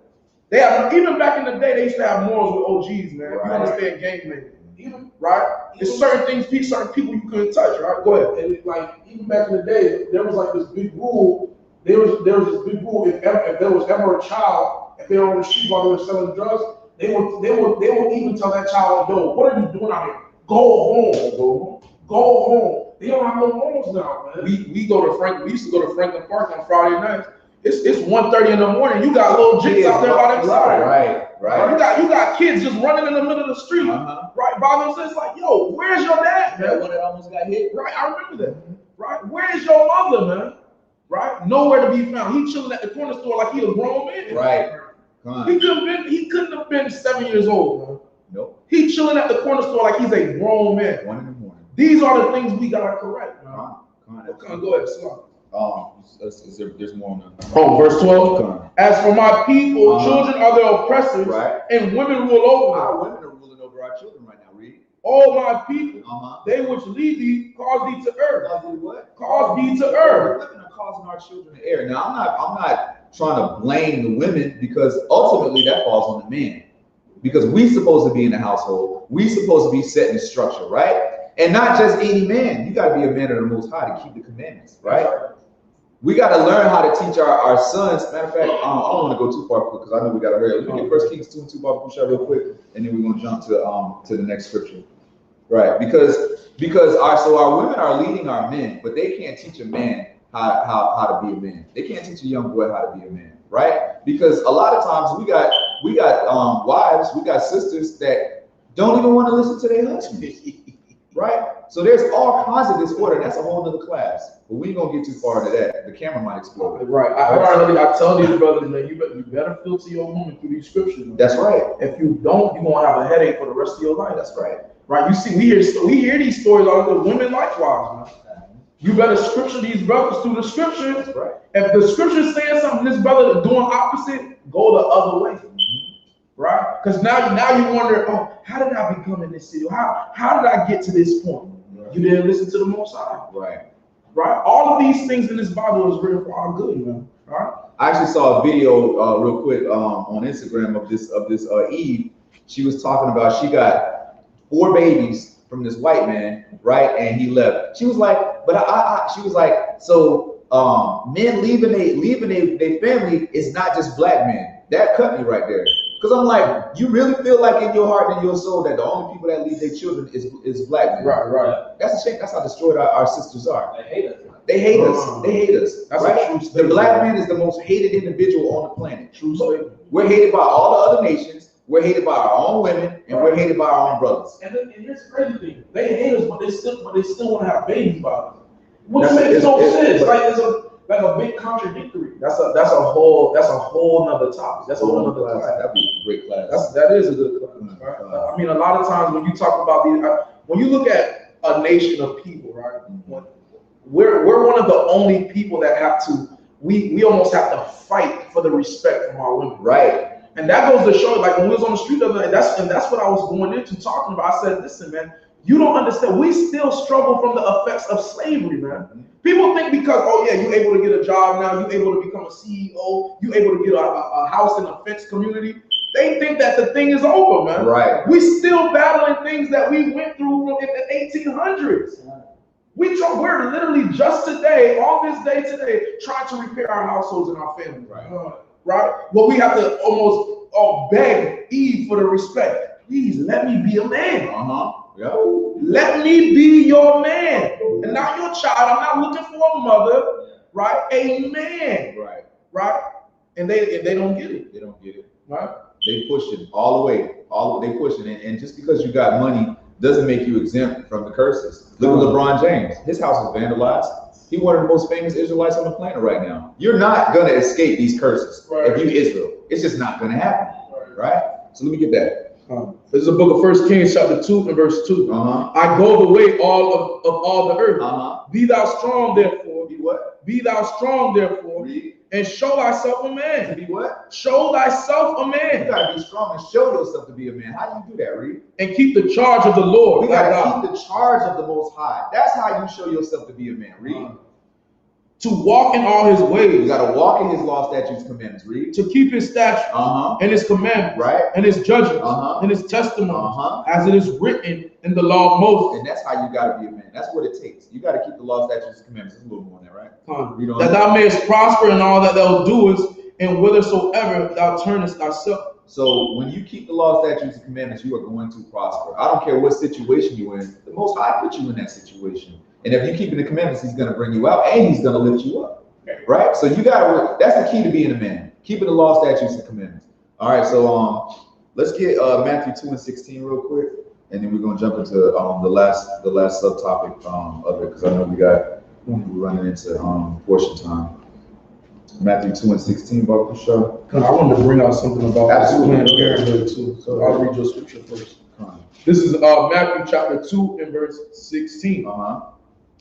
Then Herod, when he saw that he was mocked of the wise men, was exceeding wroth, and sent forth and slew all the children that were in Bethlehem, and in all the coasts thereof, from 2 years old and under, according to the time which he had diligently acquired of the wise men. And that's just another example, right? It didn't matter if it was in the Old Testament, the New Testament, yesterday, today. They've always been after our children. They've always been after the destruction of our people. And they start way back, you know, they start all the way down to childbirth, right? Killing them in the womb. Go ahead and expound. No, I just wanted to get something real quick. Is anybody familiar with this lady? Her name is Fannie Lou May, I believe, or Fannie Mae Lou, one of those, right? Just start reading from right there. So in 1961, Fannie Lou Hammer, in 1961, when she was 44 years old, Fannie Lou Hammer went to the hospital for the removal of a small uterine tumor, which is now thought to have been a fibroid. Right. And hold on, we're not right, because a lot of black women suffer from fibroids, right? And there's some correlation with this sperm thing. That's a whole other topic in itself, right? With black women and fibroids, because it's common with black women to have fibroids for whatever reason, right? They seem like they can't find the reason for it, but there's some studies and scientific proof that these perms that these girls are using are linked to these fibroids, but that's a whole other topic, right? Read on. While she was under anesthesia, she was given a hysterectomy without her knowledge or consent. This is nothing new. She was given a hysterectomy, man, right? They take your reproductive system, man, right? So when they do these things, understand that this goes on up until this day, right? Read on. This malfeasance was common and known as the Mississippi appendectomy. Right, keep reading. Oftentimes, many women went in believing they were going to have a specific surgery. So a lot of times back in the day, they used to go in thinking they're gonna have a specific surgery. Read on. Or persistent medical concern, such as lower abdomen pain, but experienced forced sterilization while under anesthesia. They did what? Experienced forced sterilization while under anesthesia. So when did the Jewish man ever go through that in his body? When did the Jewish man ever go through these things that they doing to our women, man? Right? This giving birth thing is a real thing, man. They killing our babies, man. They are doing everything in their power to stop reproduction of the black women, of our black women, right? So we got to understand this is a real war we at, man. You're not hallucinating, because they make you think like, man, maybe it's all just maybe I'm just tripping. But you're not tripping. These things are real. They gave her sterilization, man, so they couldn't have children. Right? Read on. Teaching hospitals frequently perform these unnecessary hysterectomies on poor black women. Who do they do it on? Poor black women. So you black women are in this fight with us, man. Right? They act like they on the other side. You trying to be our enemy, but you need to be on our side. We need to be fighting together. Right? That sounds similar to the Tuskegee experiment to me. Right? They did it to poor black women, and they did it to poor black men. As practice. Right? So just like you brought out with the medical apartheid, right? And that's why they call it practice. Because they used to practice on us, man. Experimenting. Right? That's why you live in the project. Right. That's right. Exactly. That's right. That's why we live in the project. We running a project to see how these people gonna move, man. How they gonna maneuver when the resources are low, man? How you gonna maneuver when we give you sterilization, man? Right? It's all a big, nasty, devilish experiment, man. Right? So that's just it's more than that. Come on, keep reading. Practice for medical students. Before 1960, there were approximately 70,000 forced sterilizations that occurred in the United States. A large percentage of these victims were either people with cognitive disabilities or poor women of color. Poor women of color, man. That's what they're trying to get at. These are things that have been done to us for throughout history, man. Right? And you think the black woman thinks she our enemy. Right. We're not our enemy, man. Come on. In that book, it stated that they wouldn't touch a white woman until they mastered it on the black woman. That's crazy, man. They use us as rats. That's what they do to rats in the lab, man. They, they give rats tumors and cancer and all these things, and they killing rats. That's what they do to us, man. They look at us like we nothing, like we done with the earth, right? Right. So that's just a quick wisdom to everybody in the room. When you having a child, man, make sure you're doing your research. And I'm talking about how you have children, right? Just a process, because now they make our women lay on their back to have children, and you got to push this big 9-pound baby out. Right. That's how they end up at right from. So when you go back to Exodus, remember what we just read? He said when they sit on the stools, right? What does that mean? They had to squat down to have these children. If you do your history, man, this medical system is backwards, right? I'm gonna tell a story when the camera go off because I don't want to get in trouble. But I'm gonna tell y'all a story, right? I'm gonna tell y'all a story. But these women, they're dying from these things, man. Literally, they die from these things. Just because we might not know it, but these things happen. I know it for a fact, right? I'm in that bubble right now. Right, so make sure you guys are doing your research on these children and what they're actually doing to our women, man, because this is a real thing, man. It's a real thing, right? So I'll let you finish. Let's get Ezekiel chapter 14. Ezekiel 14, and we're going to go verse 3 through 5. Ezekiel chapter 14, 3 through 5. Right. So we've left the attack on the children. Now let's go into our heritage, right? Let's talk about our heritage a little bit, how we basically thrown it away, right? And how it was taken away as well. So Ezekiel 14. This is the book of Ezekiel chapter 14 and verse 3. Son of man, these men have set up their idols in their heart and put the stumbling block of their iniquity before their face. Should I be inquired of at all by them? So these men have set up idols in their heart, right? Read. Therefore, speak unto them and say unto them, thus saith the Lord thy God, every man of the house of Israel that setteth up his idols in his heart and putteth the stumbling block of his iniquity before his face and cometh to the prophet, I, the Lord, will answer him I, the Lord, will answer him that cometh according to the multitude of his idols. So we set up our idols in our heart. What are some of those idols? Right, money. We got women, right? We got success, cars, right? Fortune 500, trying to reach certain goals. We got stupid things like holidays, so-called holidays, Christmas, Thanksgiving, right? We got all of these different things that we set up in our heart, as well as religious and stuff like that. So the Most High said He's going to judge you according to those idols that you have in your heart, right? You're going to have to pay for that thing. It's not going to be, you're not just going to get away with what you got going on. Verse 5. Verse 5. That I may take the house of Israel in their own heart, because they are all estranged from me through their idols. So we've separated ourselves, and there's scriptures that talk about that, but we've separated ourselves from the Most High because of the things that we set up in our heart, right? Because our heart has gone away from the Most High. That's spiritual fornication. Let your wife turn on you and start dealing with another man. You ready to kill everybody, right? You ready to kill everything. You ready? You just see red. You don't take the whole block out. You're taking the block out, right? And you don't care who get hit. And that's how the Most High feel.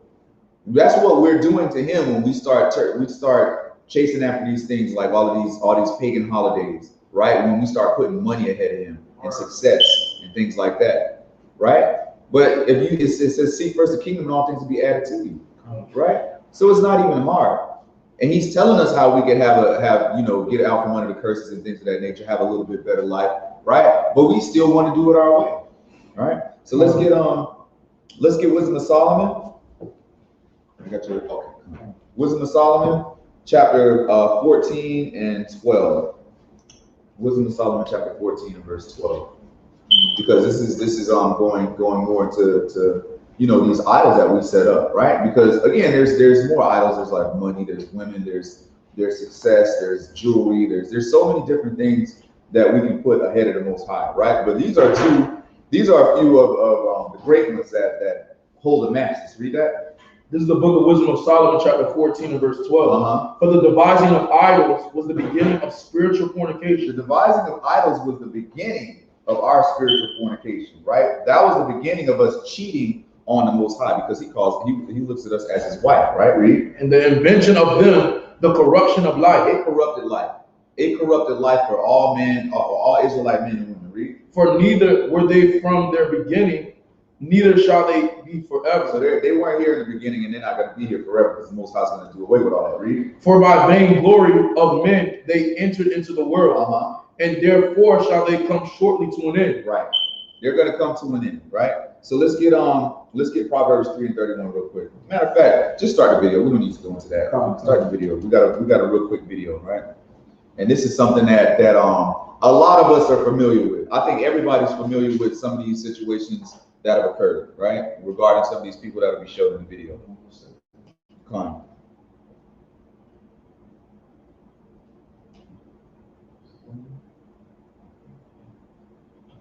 I can't even work that thing.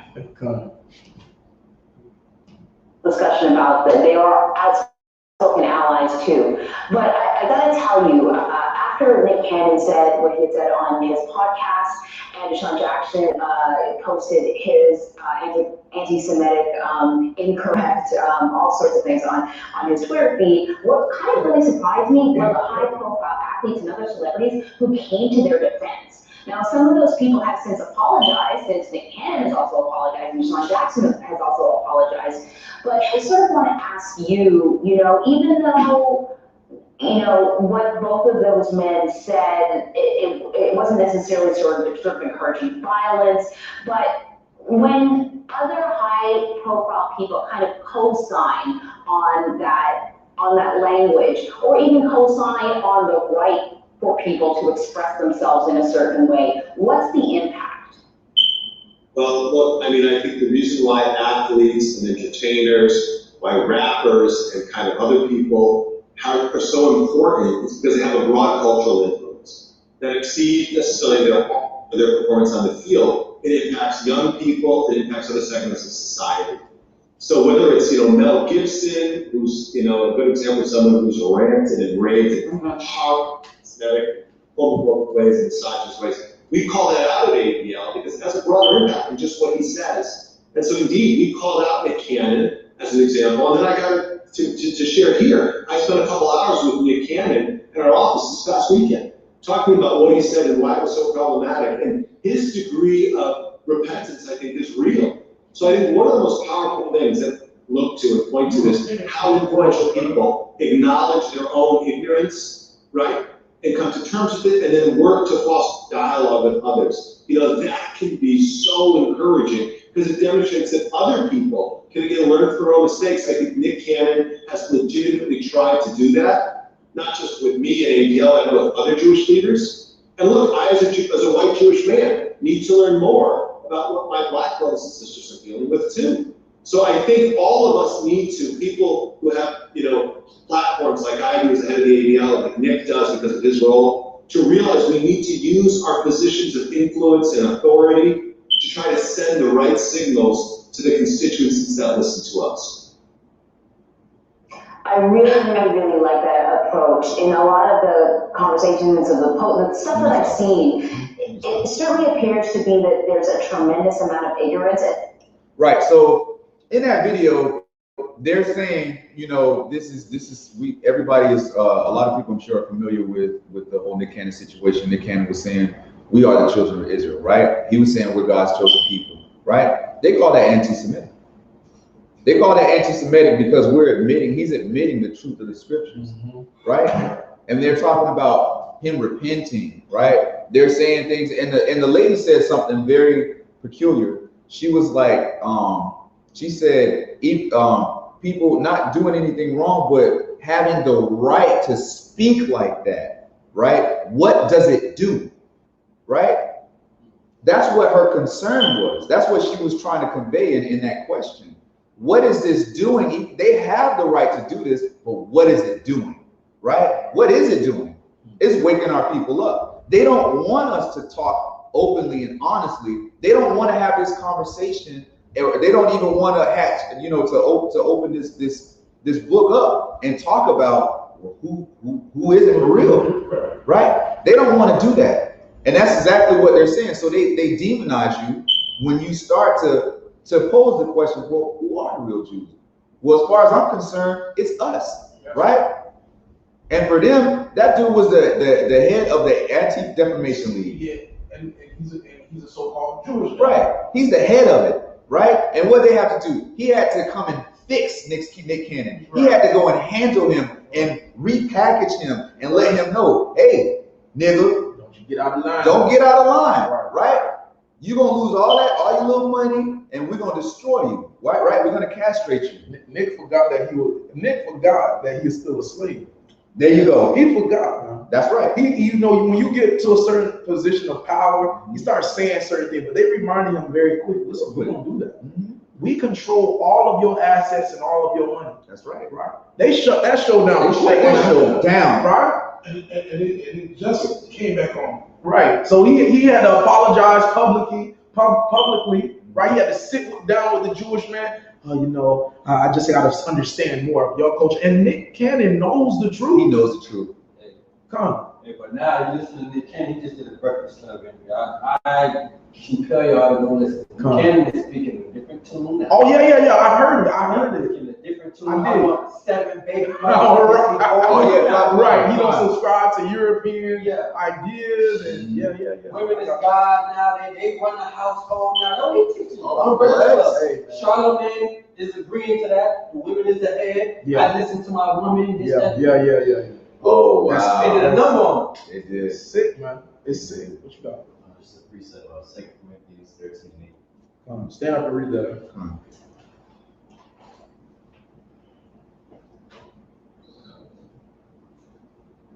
Nah, it's crazy, man. This is a real fight, man. Go ahead. This is the book of 2 Corinthians chapter 13, verse 8. For we can do nothing against the truth, but for the truth. We can't do nothing against the truth, because if he said that, listen, he could apologize, but he probably just woke up another 100 Hebrews. Right. Messed up. Right, he messed up. It's all, the damage is done. Right. You can't do nothing against this truth. Yeah, Nick Cannon, you could go do what you want to do. Right. He used them. That's right. Right. He using all of these celebrities, Deshaun Jackson, right? Kodak Black, right? Kendrick Lamar, right? All of these people, Amari Stoudemire, all of these people he's using as a platform because they have a mic in their hand, right? It's hard for us to get the message across because what? We don't have that the fame, right? We just an average black dude on the corner of the street with a Bible in their hand. That's it. But when they see Kendrick Lamar, they like, oh man, I gotta listen to what he's saying. Right. He knows something. He's been a lot of places, man. Right. Ain't that crazy though how we're the only nation of people, so-called black people, that our celebrities are our leaders. Right. Right. That's right. I think Malcolm X saying that a long time ago. So we had Dick Gregory, who was a comedian. He was one of our leaders, right? You got people in boxing, Muhammad Ali. Like these people have no idea about political. They don't understand politics at all. Right? But these are the people that's leading you. Go ahead. This is the book of Sirach, chapter 13, verse 23. When a rich man speaketh, every man holdeth his tongue. Perfect precept. And look what he said. They extol it to the clouds. Right. But if the poor man speak, they say, what fellow is this? Who is that? I don't know this nigga. And if he stumble, they will help to overthrow him. That's right. That's right. One mistake. Oh man, he's drunk. He don't know what he's talking about. Right.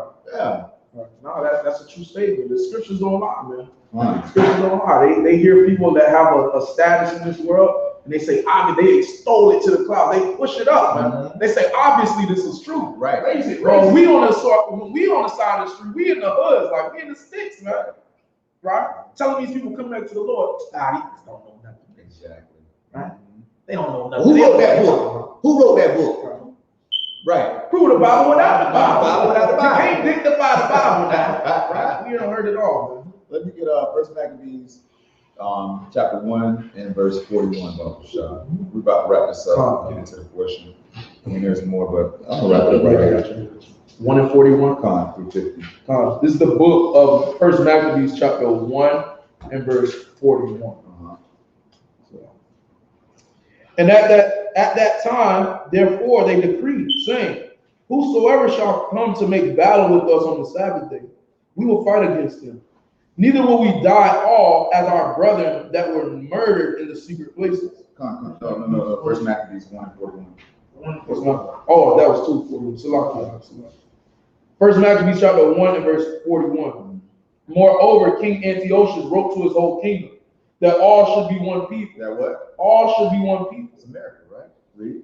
And everyone should leave his law. Everyone should do what? Leave his law. The same thing back then is the same thing now. We got to leave our laws, our customs, right? Our values, our heritage. Read. So all the heathen agreed according to the commandment of the king. Yea, many also of the Israelites consented to his religion. A lot of our people have no problem becoming a part of these heathen customs. Oh, absolutely. Right? Read on. And sacrificed unto idols and profaned the Sabbath. For the king has sent letters by messengers unto Jerusalem and the cities of Judah, that they should follow the strange laws of the land. Christmas, Thanksgiving, Valentine's Day, Halloween, right? We following all these days, New Year's, right? We following all their customs, everything that they do. Read. And forbid burnt offerings and sacrifice and drink offerings in the temple, and that they should profane the Sabbath and festival days. We don't keep the Sabbath. We go to church on Sunday, right? That's what our people do, right? They so comfortable with tradition and what the white man told them to do. They don't want to do thus saith the Most High. Read on. And pollute the sanctuary and holy people. Set up altars and groves and chapels of idols, and sacrifice swine's flesh and unclean beasts. They eating that pepperoni. They eating that double baconator. They eating all of this the grill, right? The jerk pork. Read on. That they should also leave their children uncircumcised and make their souls abominable with all manner of uncleanness. That's exactly what we do. We make our souls what do you say, abominable, right? We make ourselves abominable with all manner of uncleanliness. Not just the foods we eat, but the things that we digest into our spirit, right? All these different philosophies that we follow after. Read on. And profanation. To the end that they might forget the law.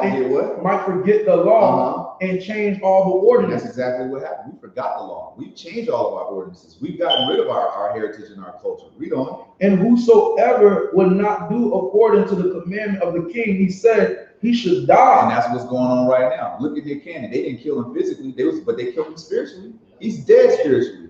Right? And he's running around out here and he's teaching these different doctrines. The black woman is God. I don't have to listen. I listen to my wife. She runs the house. Right? That's what they do. They prop up a weak man, right? And then they put out these doctrines and our people follow them, right? And so that's a part of the destruction of our people, right? So I'm gonna end it off with that. I have more stuff, but we need to get into this portion. So I pray everybody was edified. All praises. That was a powerful, very, very powerful lesson. Like I say, man, make sure you take this and bring it in. You know what I'm saying? Make sure you connect with what we're reading out the scripture, because this book is about us, man. Right? We made very good parallel on what's going on in today's time versus what was going on back in the Bible time. Well, we are in the Bible time. Let me clarify. Right? Back in the day to our forefathers. Right? We are connected to all of those things that happened to our forefathers, right? So this is nothing new under the sun. It's very important that we understand it, right? So, with that being said, we're going to jump straight into the portion. Today's portion is Deuteronomy chapter 16 and verse, hold on one second. Let me see something.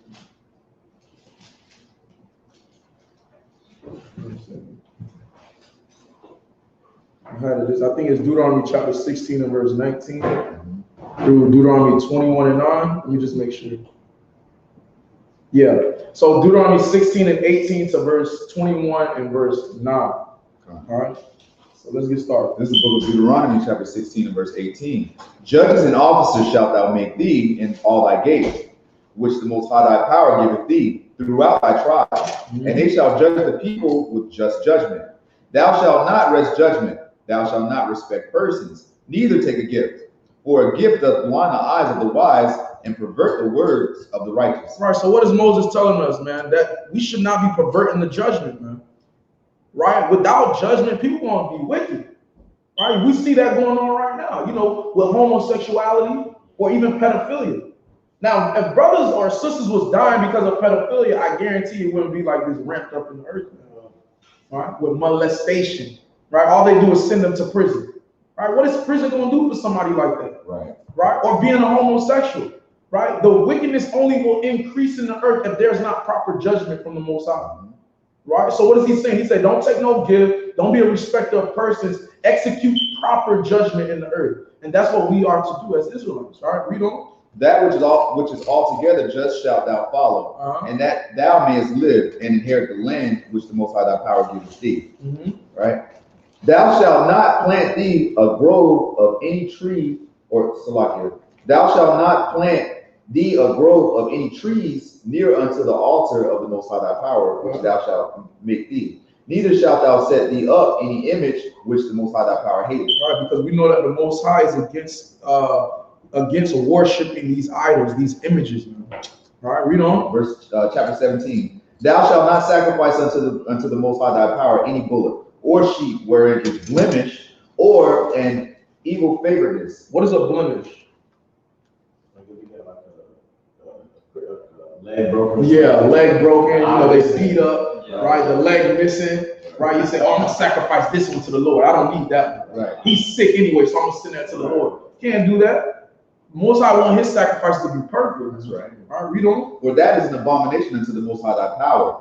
If there be found among you within any of thy gates, which the Most High thy power giveth thee, man or woman that hath wrought wickedness in the sight of the Most High thy power in transgressing his covenant, and hath gone and served other gods and worshipped them, either the sun or moon, or any of the hosts of heaven, which I have not commanded, and it be told thee, and thou hast heard of it, and inquired diligently, and behold, it be true, and the thing certain that such abomination is wrought in Israel, then shalt thou bring forth that man or that woman which have committed that wicked thing unto thy gates, even that man or that woman, and shalt stone them with stones till they die. All right.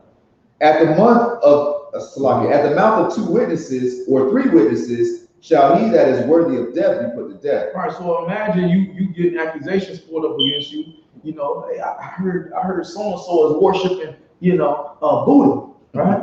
And then you go to another, is that true? He really doing that?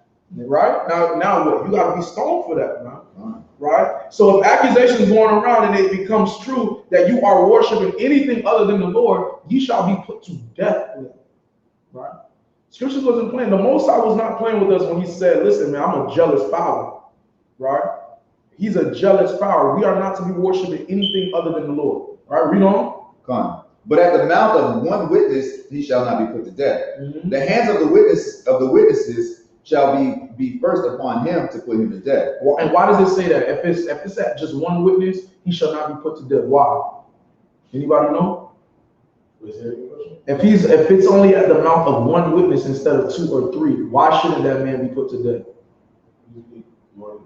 Why though? That's the law. But why is that law? Why is that law there? He answered the same question, right? Why is that law there? If it's only 1 person, he could be lying, man. Right? That 1 person could be lying, but if you got 3 people saying the same thing, more than likely it's like, come on, bro. Now it's 3 people saying the same thing. Right. You going off, right? But if it's 1 person, he could be, making just false accusations. We'll read about that. We'll read about that a little bit later down, right? Read on. And afterward the hands of all the people. So thou shalt put the evil away from among you. If there arise a matter too hard for thee in judgment between blood and blood, between plea and plea, and between stroke and stroke, being matters of controversy within thy gates, then shalt thou arise and get thee up into the place which the Most High thy power shall choose. And thou shalt come unto the priests, the Levites, and unto the judge that shall be in those days, and inquire, and they shall show thee the sentence of judgment. And thou shalt do according to the sentence which they of that place which the Most High shall choose shall show thee. And thou shalt observe to do according to all that they inform thee, according to the sentence of the law which they shall teach thee, and according to the judgment which they shall tell thee, thou shalt do. Thou shalt not decline from the sentence which they shall show thee, to the right hand nor to the left. Right. So if you go to one of these Levites and you say, hey man, what should I do? Like, say this your friend, right? You go to the Levites and like, hey man, he over there is sacrificing. Like, what do I do about this? And the Levites say, you gotta put him to death. You gotta put this brother to death now, man. That's right. Right? That's what the scriptures say. We cannot go against what the Levites gave us as judgment. Right? Read on. Verse 12. And the man that will do presumptuously and will not hearken unto the priest that standeth to minister there before the Most High thy power, or unto the judge, even that man shall die. Right. And thou shalt put away the evil from Israel. And that's the whole point of judgment, to put away evil from Israel. When you talk about stoning or letting someone see somebody else get stoned, this is trying to put away evil from Israel. Right? What you got? What does it mean when it says, and the man that will do presumptuously? That means that they do judgment before they even go to Ghana, absolutely, right? Doing it beforehand, right? So read on. And all the people shall hear and fear and do no more presumptuously. When thou art come unto the land which the Most High thy power giveth thee, and shalt possess it, and shalt dwell therein, and shalt say, I will set a king over me, like as all the nations that are about me. Thou shalt in any wise set him king over thee, whom the Most High thy power shall choose. One from among thy brethren shalt thou set king over thee. Thou mayest not set a stranger over thee, which is not thy brother. Right. But that's a big thing right there. So when we talk about voting, right? When we talk about voting for president, you're not supposed to be voting for anybody else that is not a president. I mean, that is not an Hebrew. Right. Right? You cannot set an Edomite above you. You can't say, oh, you know what, I like what Biden was saying, I'm going to vote for him as a Hebrew. Right. Right? That's against the scripture. You setting a king that is not of your nation above you. And this is why oppression happens. Right? So the Most High knew what he was doing when he gave Moses these laws, man. Right? Read on. Verse 16. But he shall not multiply horses to himself, nor cause the people to return to Egypt, to the end that he should multiply horses. For as much as the Most High hath said unto you, ye shall henceforth return no more that way. Neither shall he multiply wives to himself, that his heart turn not away. So a lot of people go to this scripture and say, well, look, you can't have another wife. Right? What does this scripture mean? Let's break it down. It's very simple. No, it's basically saying, like, don't let you being put in rulership, like you be put in rulership that like, takes your mind away. Right, you taking advantage of this situation. Right. I'm gonna get everybody wife. I'm gonna make everybody my wife. I'm gonna have a million wives. You hear brothers saying that. Right. In the kingdom, I'm gonna have 3,000 wives. Come on, man, you going on, bro? Right? You can't do that. That's all that's going into. You can't just start multiplying your wives, man. Just like the gold and silver, you can't take all the gold and silver and keep it for yourself. All right? You're gonna make the economy go down. All right? Read on. Neither shall he greatly multiply to himself silver and gold. Right? And it shall be, when he sitteth upon the throne of his kingdom, that he shall write him a copy of this law in a book out of that which is before the priests of the Levites. Right. And it shall be with him, and he shall read therein all the days of his life, that he may learn to fear the Most High his power, to keep all the words of this law and these statutes to do them. Right. That his heart be not lifted up above his brethren, and that he turn not aside from the commandment, to the right hand or to the left, to the end that he may prolong his days in his kingdom, he and his children in the midst of Israel. Right. So when you were a king of Israel, one of the things that you had to do was what? You had to write down a copy of the law. Right. So imagine how long that took.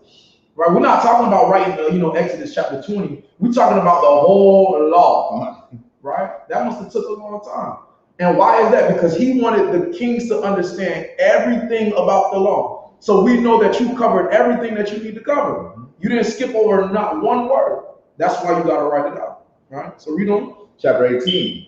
The priests, the Levites, and all the tribe of Levi shall have no part nor inheritance with Israel. They shall eat the offerings of the Most High made by fire and his inheritance. Right. Therefore shall they have no inheritance among their brethren. The Most High is their inheritance, as he hath said unto them.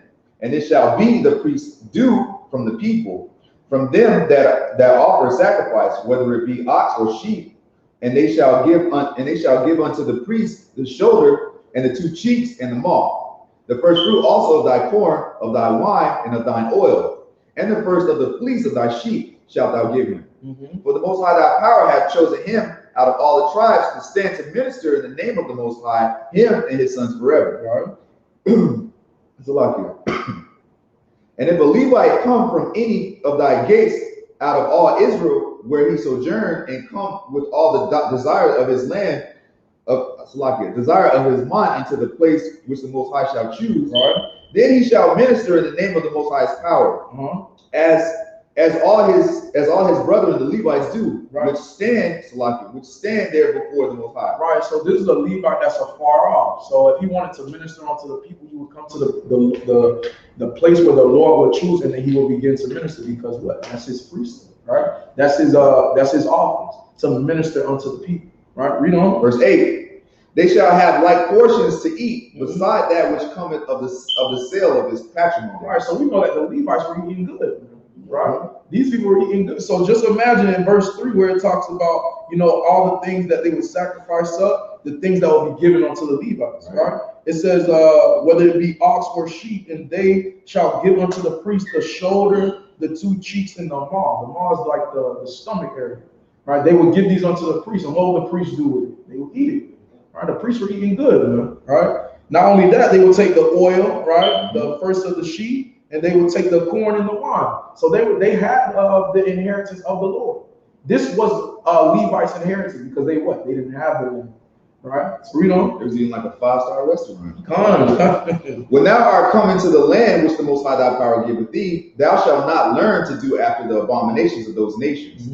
There shall not be found among you anyone that maketh his son or his daughter to pass through the fire. What does pass through the fire? Anybody know? Sacrificing children in this fire, because they do that to this day, man.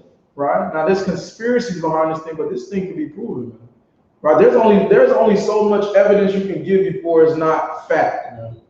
Right? So when you talk about sacrificing children in fires to gods and idols and these things happen. Right? When you go to Walmart, you see all these children missing on that poster. Where do you think these children at? You think they just in the basement somewhere, they can't find them? No, man, they abducting our children for real.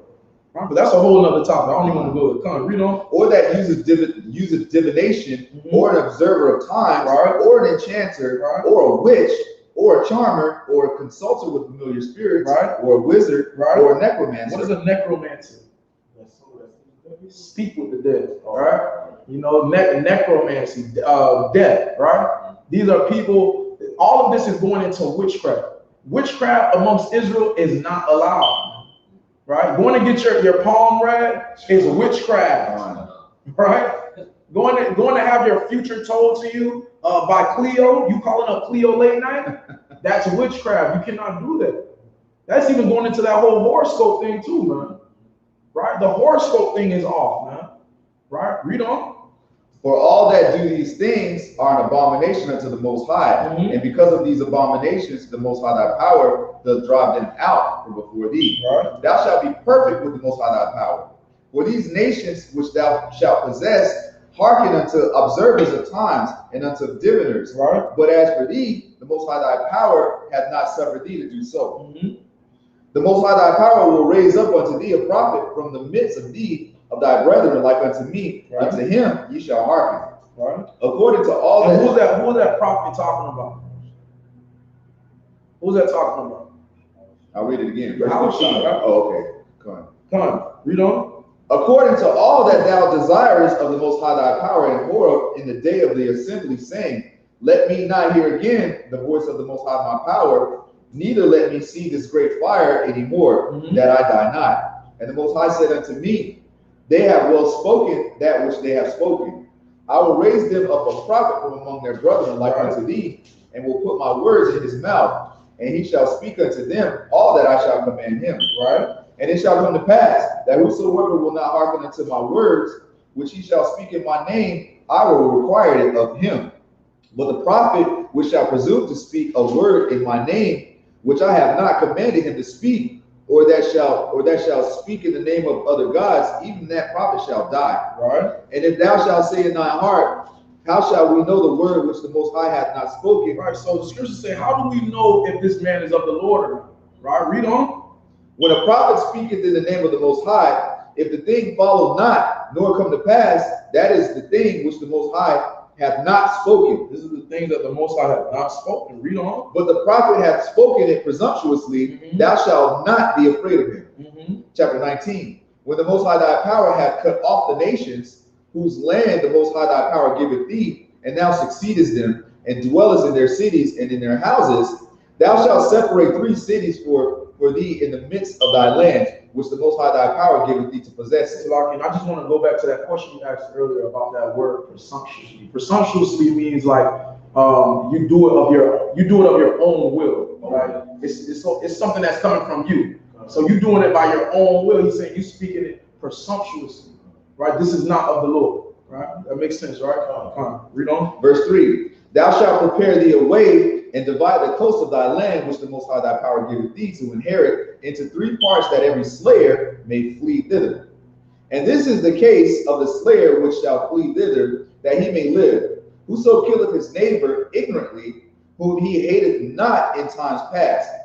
As when a man goeth into the wood and with his neighbor to hew wood, and his hand fetcheth a stroke with the axe to cut down the tree, and the head slippeth from the helve, and lighteth upon his neighbor that he die, he should flee into one of those cities and live. So what is this talking about? What is this going into?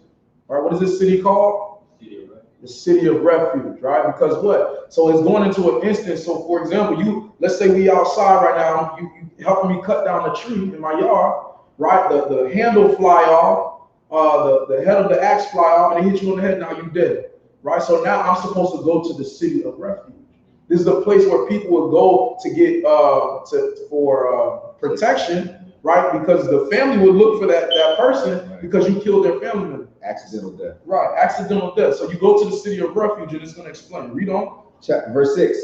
Lest the avenger of the blood pursue the slayer while his heart is hot, right, and overtake him because the way is long, and slay him, whereas he was not worthy of death, inasmuch as he hated him not in time past. Right. Wherefore I command thee, saying, thou shalt separate 3 cities for thee. And if the Most High thy power enlarge thy coast, as he has sworn unto thy fathers, and give thee all the land which he promised to give unto thy fathers, if thou shalt keep all these commandments to do them, which I command thee this day, to love the Most High thy power, and to walk ever in his ways, then shalt thou add 3 cities more for thee, beside these 3, that innocent blood be not shed in thy land, which the Most High thy power giveth thee for an inheritance, and so blood be upon thee. Right, so this is the place where you will go and wait for the judgment from the elders. Right, you explain the matter, right? You know, you stay there for however long. So what? The avenger of the family or the avenger of blood doesn't come looking for your head, right? Because you have that going on today, right? You know, they talk about like gang bang, you know, bloods killing bloods, right? You kill this person, now his family come for him, then you come for their family, and it's just a big cycle, right?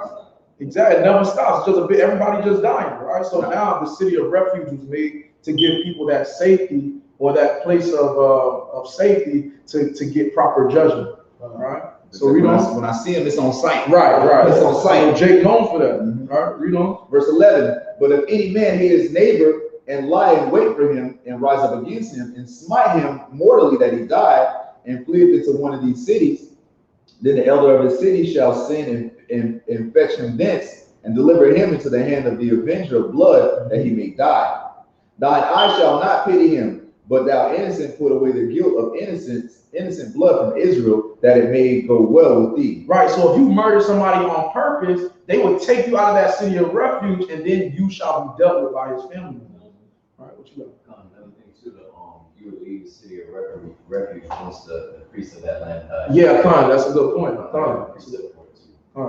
This is the book of Numbers, chapter 35, verse 28. Because he should have remained in the city of his refuge until the death of the high priest. But after the death of the high priest, the slayer shall return into the land of his possession. Right, so that's a good point. All right, so there was rules to this whole city of refuge thing. And all of this is to prevent what? Innocent bloodshed, right? But if you sat there and you laid wait for your brother to come through and you killed him, right? Premeditated murder, right? You got to be killed for that. You can't flee to the city of refuge and think you have safety now, right? So you got to take him out of this city and then let the avenger of blood deal with him. So right now, we look at the judicial system in America, they don't do that. They want to handle everything by themselves, right? So you get no real satisfaction if somebody kill your family member, right? They do all the judgment on their end. You can't do anything to that person, right? That's not proper judgment of the Lord, right? It's perverted here. Read on. Verse 14. Thou shalt not remove thy neighbor's landmark, which which they of old time have set in thine inheritance, which thou shalt inherit in the land that the Most High thy power giveth thee to possess it. Yeah. One witness shall not rise up against a man for any iniquity or for any sin, in any sin that he sinneth. At the mouth of 2 witnesses, or at the mouth of 3 witnesses, shall the matter be established. Right, so now we're going to go into that one witness thing. All right, read on. If a false witness rise up against any man to testify against him that which is wrong, then both the men between whom the controversy is shall stand before the Most High, before the priests and the judges, which shall be in those days. And the judges shall make diligent inquisition. And behold, if the witness be a false witness, and have testified falsely against his brother, then shall ye do unto him as he had thought to have done unto his brother. All right. So shalt thou put the evil away from amongst you. Right, so now, keep reading. And those which remain shall hear and fear, and shall henceforth commit no more any such evil among you. Right, so what is this saying? So if you let's say you said your brother did something, right? And he really didn't do it. If you were found to be a liar, you would receive that judgment that your brother would have gotten. Right? But America don't work like that. Right? America, you could just tell a lie and they find out it was a lie, everybody just go about their own business. Right? You know, I know brothers in college go through that a lot, right? Brothers that play football, right? You know, the false rape cases and things like that. Not to say it don't happen. Emmett Till, right? Things like that, right? These sisters are supposed to pay, because if he got convicted for doing rape, he's gonna spend 45 years in prison. So what about that sister that lied? She's just gonna say, "Oh well, I lied." This happens all the time. Right. You know, so there's articles you can pull up on the internet. You know, many of them that she'll come out 2 years later and say, "You know what? I wasn't telling the truth." Right. And then they just let the brother out. Right. No, what about this sister who lied, man? Exactly. Right? So it's the same thing, man. Like, you gotta understand, this is our code of conduct. Right? If there was proper judgment, we wouldn't have evil among us like this. But the judgment is slack. Judgment is extremely important from the Lord. Very important. Read on. And thine eye shall not pity, but life shall go for life, eye for eye, tooth for tooth, hand for hand, foot for foot. Meaning what? You gotta pay for what you did, man. Right? You reap what you sow. Right? Read on. Chapter 20. When thou goest out to battle against thine enemies, and seest horses and chariots and the people more than thou, be not afraid of them. For the Most High thy power is with thee, which brought thee up out of the land of Egypt. This is our camp scripture right here. This is what we read before camp. Read on. And it shall be, when ye are come nigh unto the battle, that the priest shall approach and speak unto the people, and shall say unto them, Hear, O Israel, ye approach this day unto battle against your enemies. Let not your hearts faint. Let not your hearts be faint, man. This is a big deal. Especially for the brothers that go into the highways and byways, man. Don't come out there and be scared with me. Right? Because I don't need the other brother in the camp. He's scared because your knees knocking together. Right? Right? Read on. Fear not, and do not tremble, neither be ye terrified because of them. For the Most High your power is he that goeth with you, to fight for you against your enemies to save you. Right. And the officer shall speak to the people, saying, What man is there that hath built a new house, and hath not dedicated it?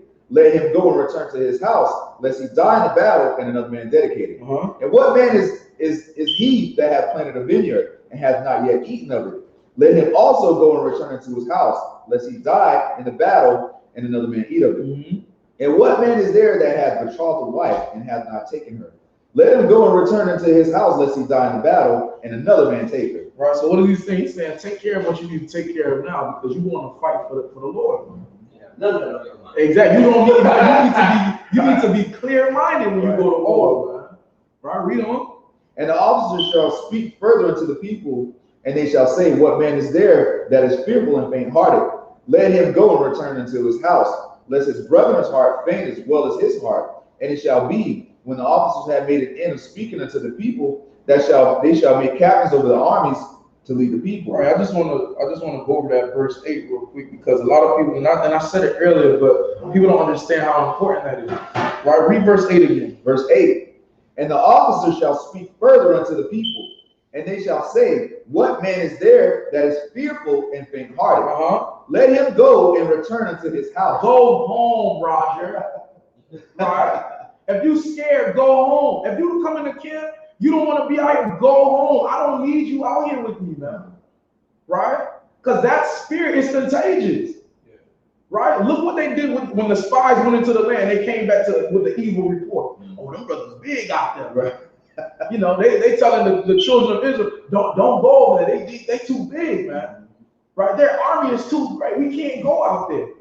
If you fearful and faint-hearted, go home. Go to church, man. This life ain't for you. Right? We should not have cowards amongst Israel. Right? We are soldiers of the Lord. That's Read right. on. Lest his brethren's heart faint as well as his heart. And it shall be, when the officers have made an end of speaking unto the people, that they shall make captains of the armies to lead the people. Right? These captains, there goes the Most High setting up that order again. The captains of the people. Right? You know, if you look at America's army, they have this same type of system set up. Where they get it from? The Bible. Right? They got their captains, they got all of these people in ranking officers, man. Right? Ranking people. Troopers, right? Read on. When thou comest nigh unto a city to fight against it, then proclaim peace unto it. Right. And it shall be, if it make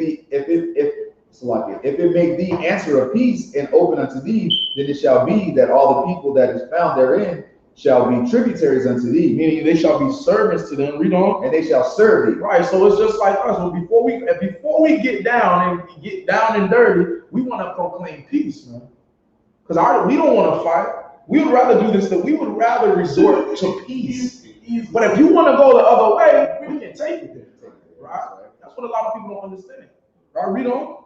And if it will make no peace with thee, but will make war against thee, then thou shalt besiege it. Right. And when the Most High thy power hath delivered it into thine hands, thou shalt smite every male thereof with the edge of the sword. Right. But the women and the little ones and the cattle and all that is in the city, even all the spoil thereof, shalt thou take unto thyself. And thou shalt eat the spoil of thine enemies, which the Most High thy power hath given thee. Right. Thus shalt thou do unto all the cities which are very far off from thee, which are not of the cities of these nations, but of the cities of these people which the Most High thy power doth give thee for an inheritance. Thou shalt save alive nothing that breatheth. Right. But thou shalt utterly destroy them, namely the Hittites and the Amorites and the Canaanites and the Perizzites and the Hivites and the Jebusites, as the Most High thy power hath commanded thee, that they teach you not to do after all their abominations, which they have done unto their gods. So should you sin against the Most High your power. When thou shalt besiege a city a long time, and making war against it, take it. Thou shalt not destroy the trees thereof by forcing an axe against them, for thou mayest eat of them, and thou shalt not cut them down. For the tree of the field is man's life, to employ them in the siege. So he's giving them wisdom right now. He's saying, when you take this land, don't get rid of the resources, man. Keep those trees. You're gonna need them. Read on. Only the trees which thou knowest that they be not trees for meat, thou shalt destroy and cut them down. And thou shalt build bulwarks against the city that maketh war with thee until it be subdued. Right. Chapter 21. If one be found slain in the land which the Most High thy power gave thee to possess it, lying in the field, and it be not known who hath slain him, then thy elders and thy judges shall come forth, and they shall measure unto the cities which are round about him that is slain. And it shall be that the city which is next unto the slain man, even the elders of that city shall take an heifer, which hath not been wrought with, and which hath not drawn in the yoke. And the elders of that city shall bring down the heifer into a rough valley, which is neither eared nor sown, and shall strike off the heifer's neck there in the valley. And the priests, the sons of Levi, shall come near, for them the Most High thy power hath chosen to minister unto him, and to bless in the name of the Most High, and by their word shall every controversy and every stroke be tried. And all the elders of that city that are next unto the slain man shall wash their hands over the heifer that is beheaded in the valley. And they shall answer and say, our hands have not shed his blood, neither have our eyes seen it. Be merciful, O Yahweh, unto thy people Israel, whom thou hast redeemed, and lay not innocent blood unto thy people of Israel, unto Israel's charge. Right? And the blood shall be forgiven them. So shalt thou put away the guilt of innocent blood from among you. Right? When thou shalt do that which is right in the sight of the Most High. Right. So that's it right there. Let's copy it on. For his mercy truly endures forever. Right. So I just want to, expound on that last part. Right. So why would they take that heifer, right, and strike his head off? Why would they do that? What was it talking about there?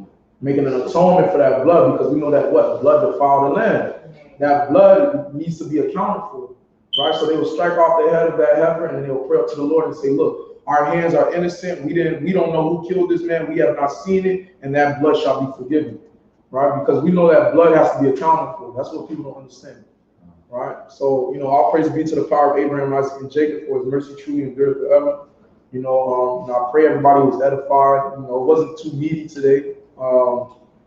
Just make sure everybody, you write down your precepts, going through your Bible, you highlighting things, because, we need this stuff. This is our armor in these last days, man, especially for the brothers who teach.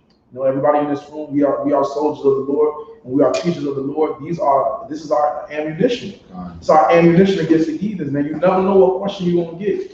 And we got to be ready at all times, man, because these heathens, they ask intricate questions, right? So it's very important for us to be prepared for that. All right. So with that being said, I'll end the portion there. Real quick, we're just gonna have a quick council. We usually have council the first Sabbath of every month for the Light of Zion, but that was pushed back. I know the summit went down, and there was a lot of things going on that kind of pushed everything back. So, we're here. We're gonna do the council real quick. Really quick, I just want to give y'all an update on the school that we're trying to get, man. This thing is complicated, man. A lot of people don't understand what goes into this. There's a lot of back-end work that, that I'm trying to put together during the week. And, as far as getting your name on certain documentation and making sure, you got to have the money that's right. You got everything. It's a lot of things have to fall into place to get this going. So, just bear with me. I'll keep everybody updated in the process. I am still working to get this done. I gave the paperwork to the elders. They're looking over it right now. We'll have council tonight and discuss, what we're trying to do. So, hopefully the Lord bless us soon with a school, man.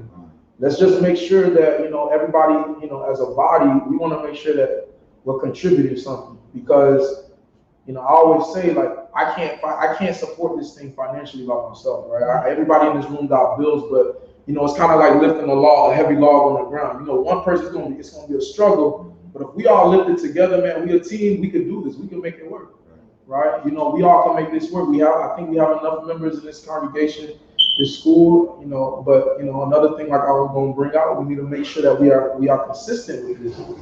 Consistency is a big thing in the truth, right? So, as we move forward, we got to make sure we on point. Because right now we protected, right? We just here, it's not really heavy bills, heavy burdens like that. Everything else is covered. But when we step foot outside, we gotta make sure we're on point. Because we don't want to be outside in the rain, man. We don't want to be outside in those harsh conditions, especially when Fort Myers, this area get cold, right? When that winter is coming up, you're gonna be cold outside on the Sabbath. Now, I don't want to do that to everybody. So let's just make sure we're on point. Trying to make this happen as a body and as a team. I see the vision.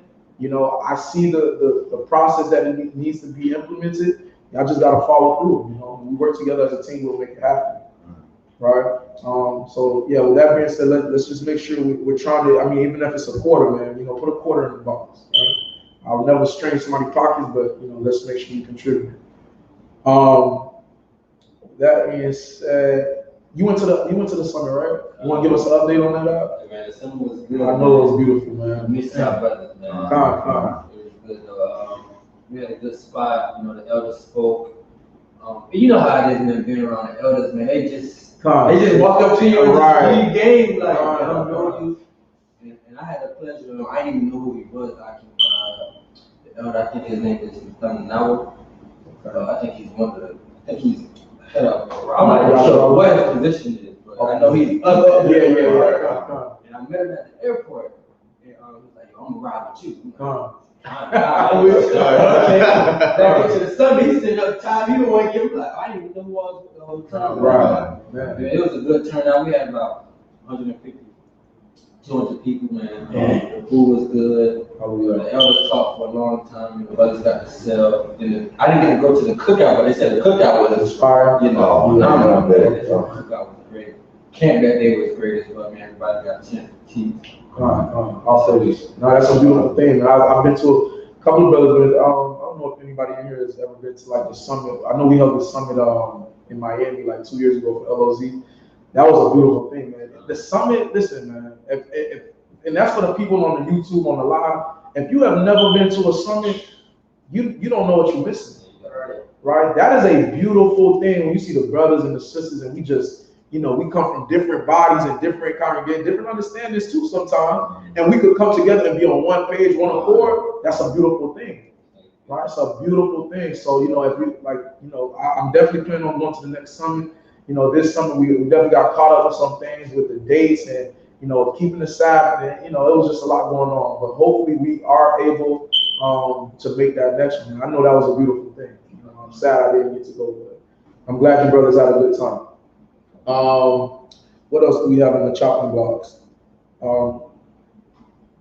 That's it for me. I'm gonna call the sister real quick, because the sister is the one kind of give us our updates on what we got going on. Let me see if I can get her on the line real quick.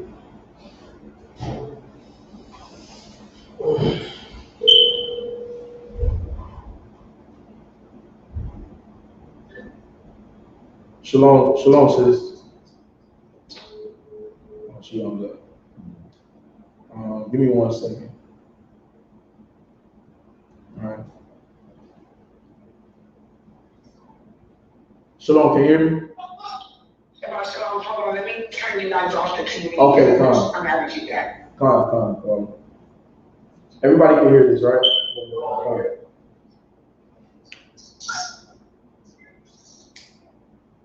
All right, I can hear you. Shabbat shalom, everyone. Shabbat shalom.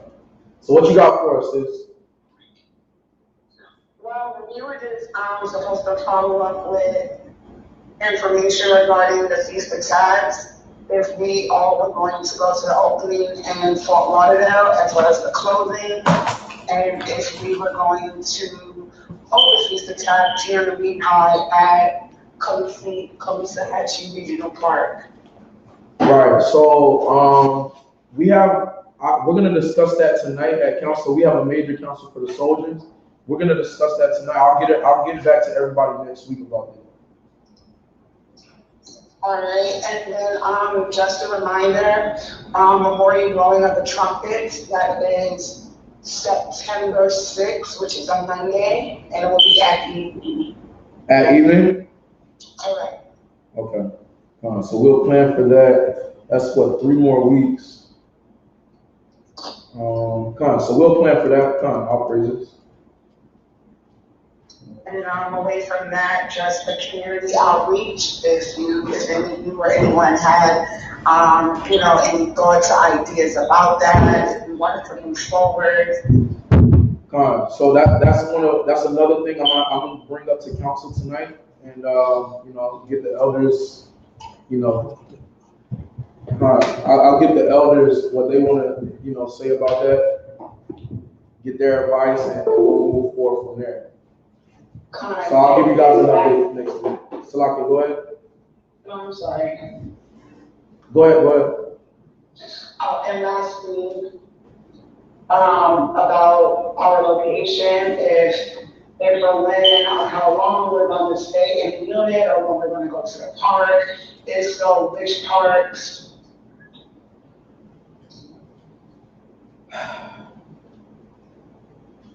I need to look into that, and that's one of the things I was discussing.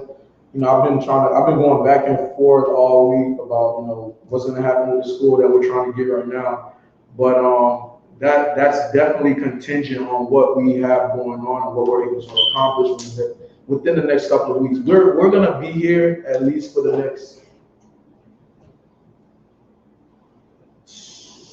We're definitely going to be here for the next 3 weeks for sure. All right, 3 weeks for sure. But I'll definitely keep everybody updated on how we're moving forward. Tonight I should get a lot of information, and that will determine how we'll be moving forward. But kind of just I know I got everybody in limbo, but just kind of bear with me. Everything's contingent on something else right now, so I'll definitely give everybody an update on that part too. All right, well, that was it. All right. The water for that information is. Sorry, so everyone remember Acts 20 and 35, be generous, please, so we can keep it moving. Let's get that real quick. Let's get it. Appreciate that.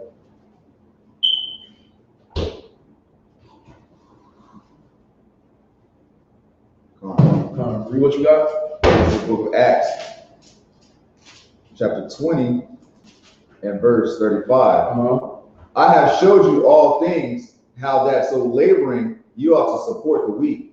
Through labor, we ought to support the weak. That is our job, the service of the Most High. Read on. And to remember the words of the most of Hamashiach Yahushua, how he said, it is more blessed to give than to receive. It is more blessed to give than to receive, right? So we know that the Lord gonna bless us, man. You know, we just gotta make sure we're looking out for the Lord's house first. When you read Haggai chapter 1, you always gotta look out for the house of the Lord so we can look out for your house, right? And like I always tell people, just because I'm up here does not make me exempt from the law, right? It does not say, oh, just because you teaching every week or every other week, you know, you're above this law. No, I still contribute as well, right? So let's make sure we're on top of that. Let's make sure we're on point so we can definitely make some moves, man. It takes money. Listen, sad thing, it takes money, man, right? It takes money. We're not being supported by the government. We don't get church loans and all of these things. So let's make sure we're doing what we need to do on our end to make that happen. All right. Anything else, sis? No, that was all. Okay, come on. All right, go on. Shalom. All right, shalom. Come on, all praises. Right. All right, come on. So we got Memorial of Blowing of Trumpets on September 6th. That's in about 3 weeks. We'll make sure we're prepared for that. More than likely, I will not be here on a Monday night.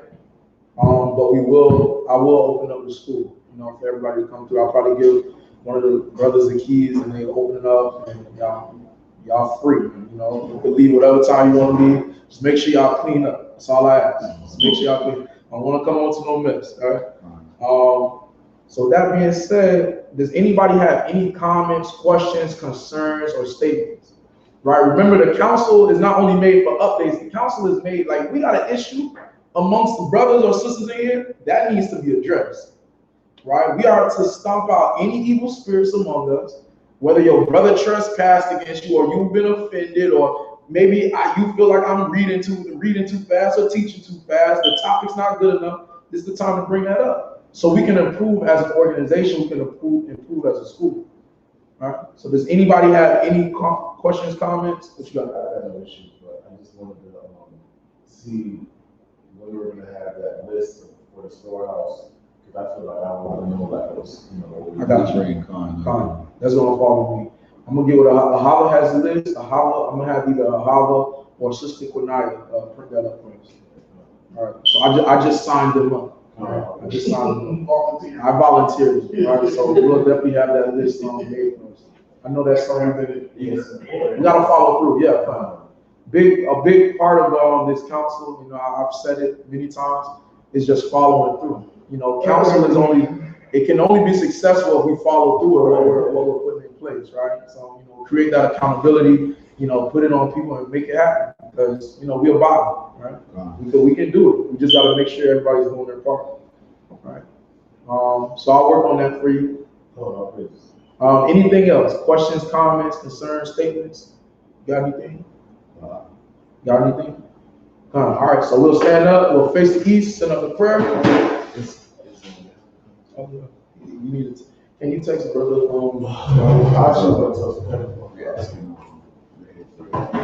Yes.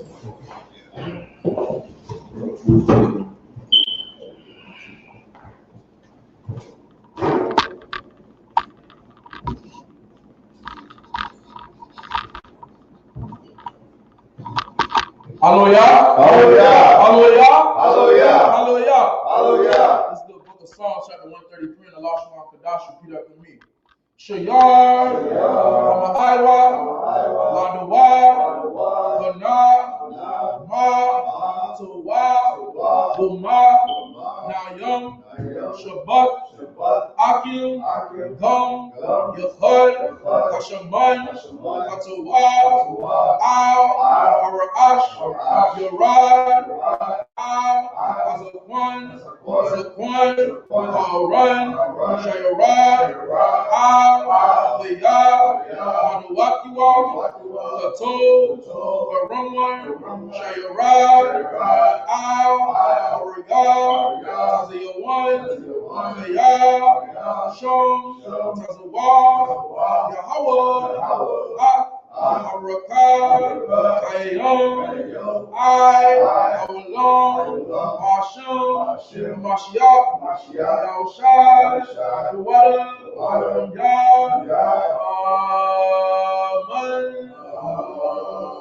Amen. This is the book of Psalms, chapter 133. Behold how good and how pleasant it is for brethren to dwell together in unity.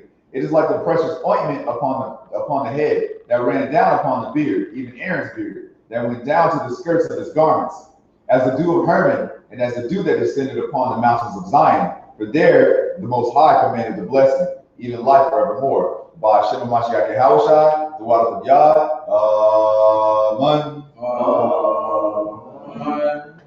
Dear Heavenly Father, we ask that you forgive us for our sins, our transgressions, and our iniquities. And Father, we ask that you hear our prayers. Father, we ask that you send a spirit of healing amongst our brethren who are weak and sick today. And we ask that you heal them speedily. Father, we ask that you watch over our sisters as well, and that we ask that you heal them if they are sick and in any need of your healing. Father, we ask that you keep the angels encamped around us for all the days of our life. And we ask that you keep us in your bosom. We ask that you let us walk down the path of righteousness, and let us not go left nor right, and let us choose life. Father, we ask that you keep the angels encamped around us and minister your words unto us and give us knowledge, wisdom, and understanding. Father, we ask that you let no weapon formed against us prosper. We ask that you bless the brothers in the four corners of the earth that go out and teach the brothers and the sisters and compel them to come back into the house of the Lord. Father, we ask that you bless the congregations teaching your word on this Sabbath day. And we ask that you watch over the children of Israel as we come back to your law, statutes, and commandments, and to the heritage that you have given our forefathers. All these things we ask and say thank you in your son's name. By Hashem, Mashiach Yahushai, the water of Yah. Amen. Hallelujah. Hallelujah. Hallelujah. Hallelujah. Hallelujah. In the mouth of praise, your house of prayer and praise. In the mouth of praise, your house of prayer and praise. In the mouth of praise, your house of prayer and praise. Hallelujah, hallelujah.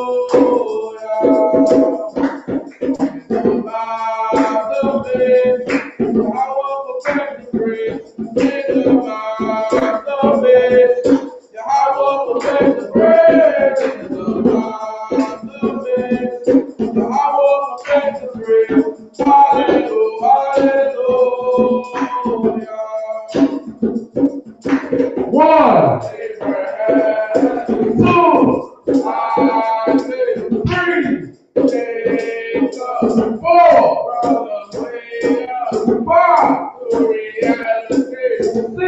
nationality, Israel.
With the little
Like, subscribe, leave your comments. We appreciate y'all.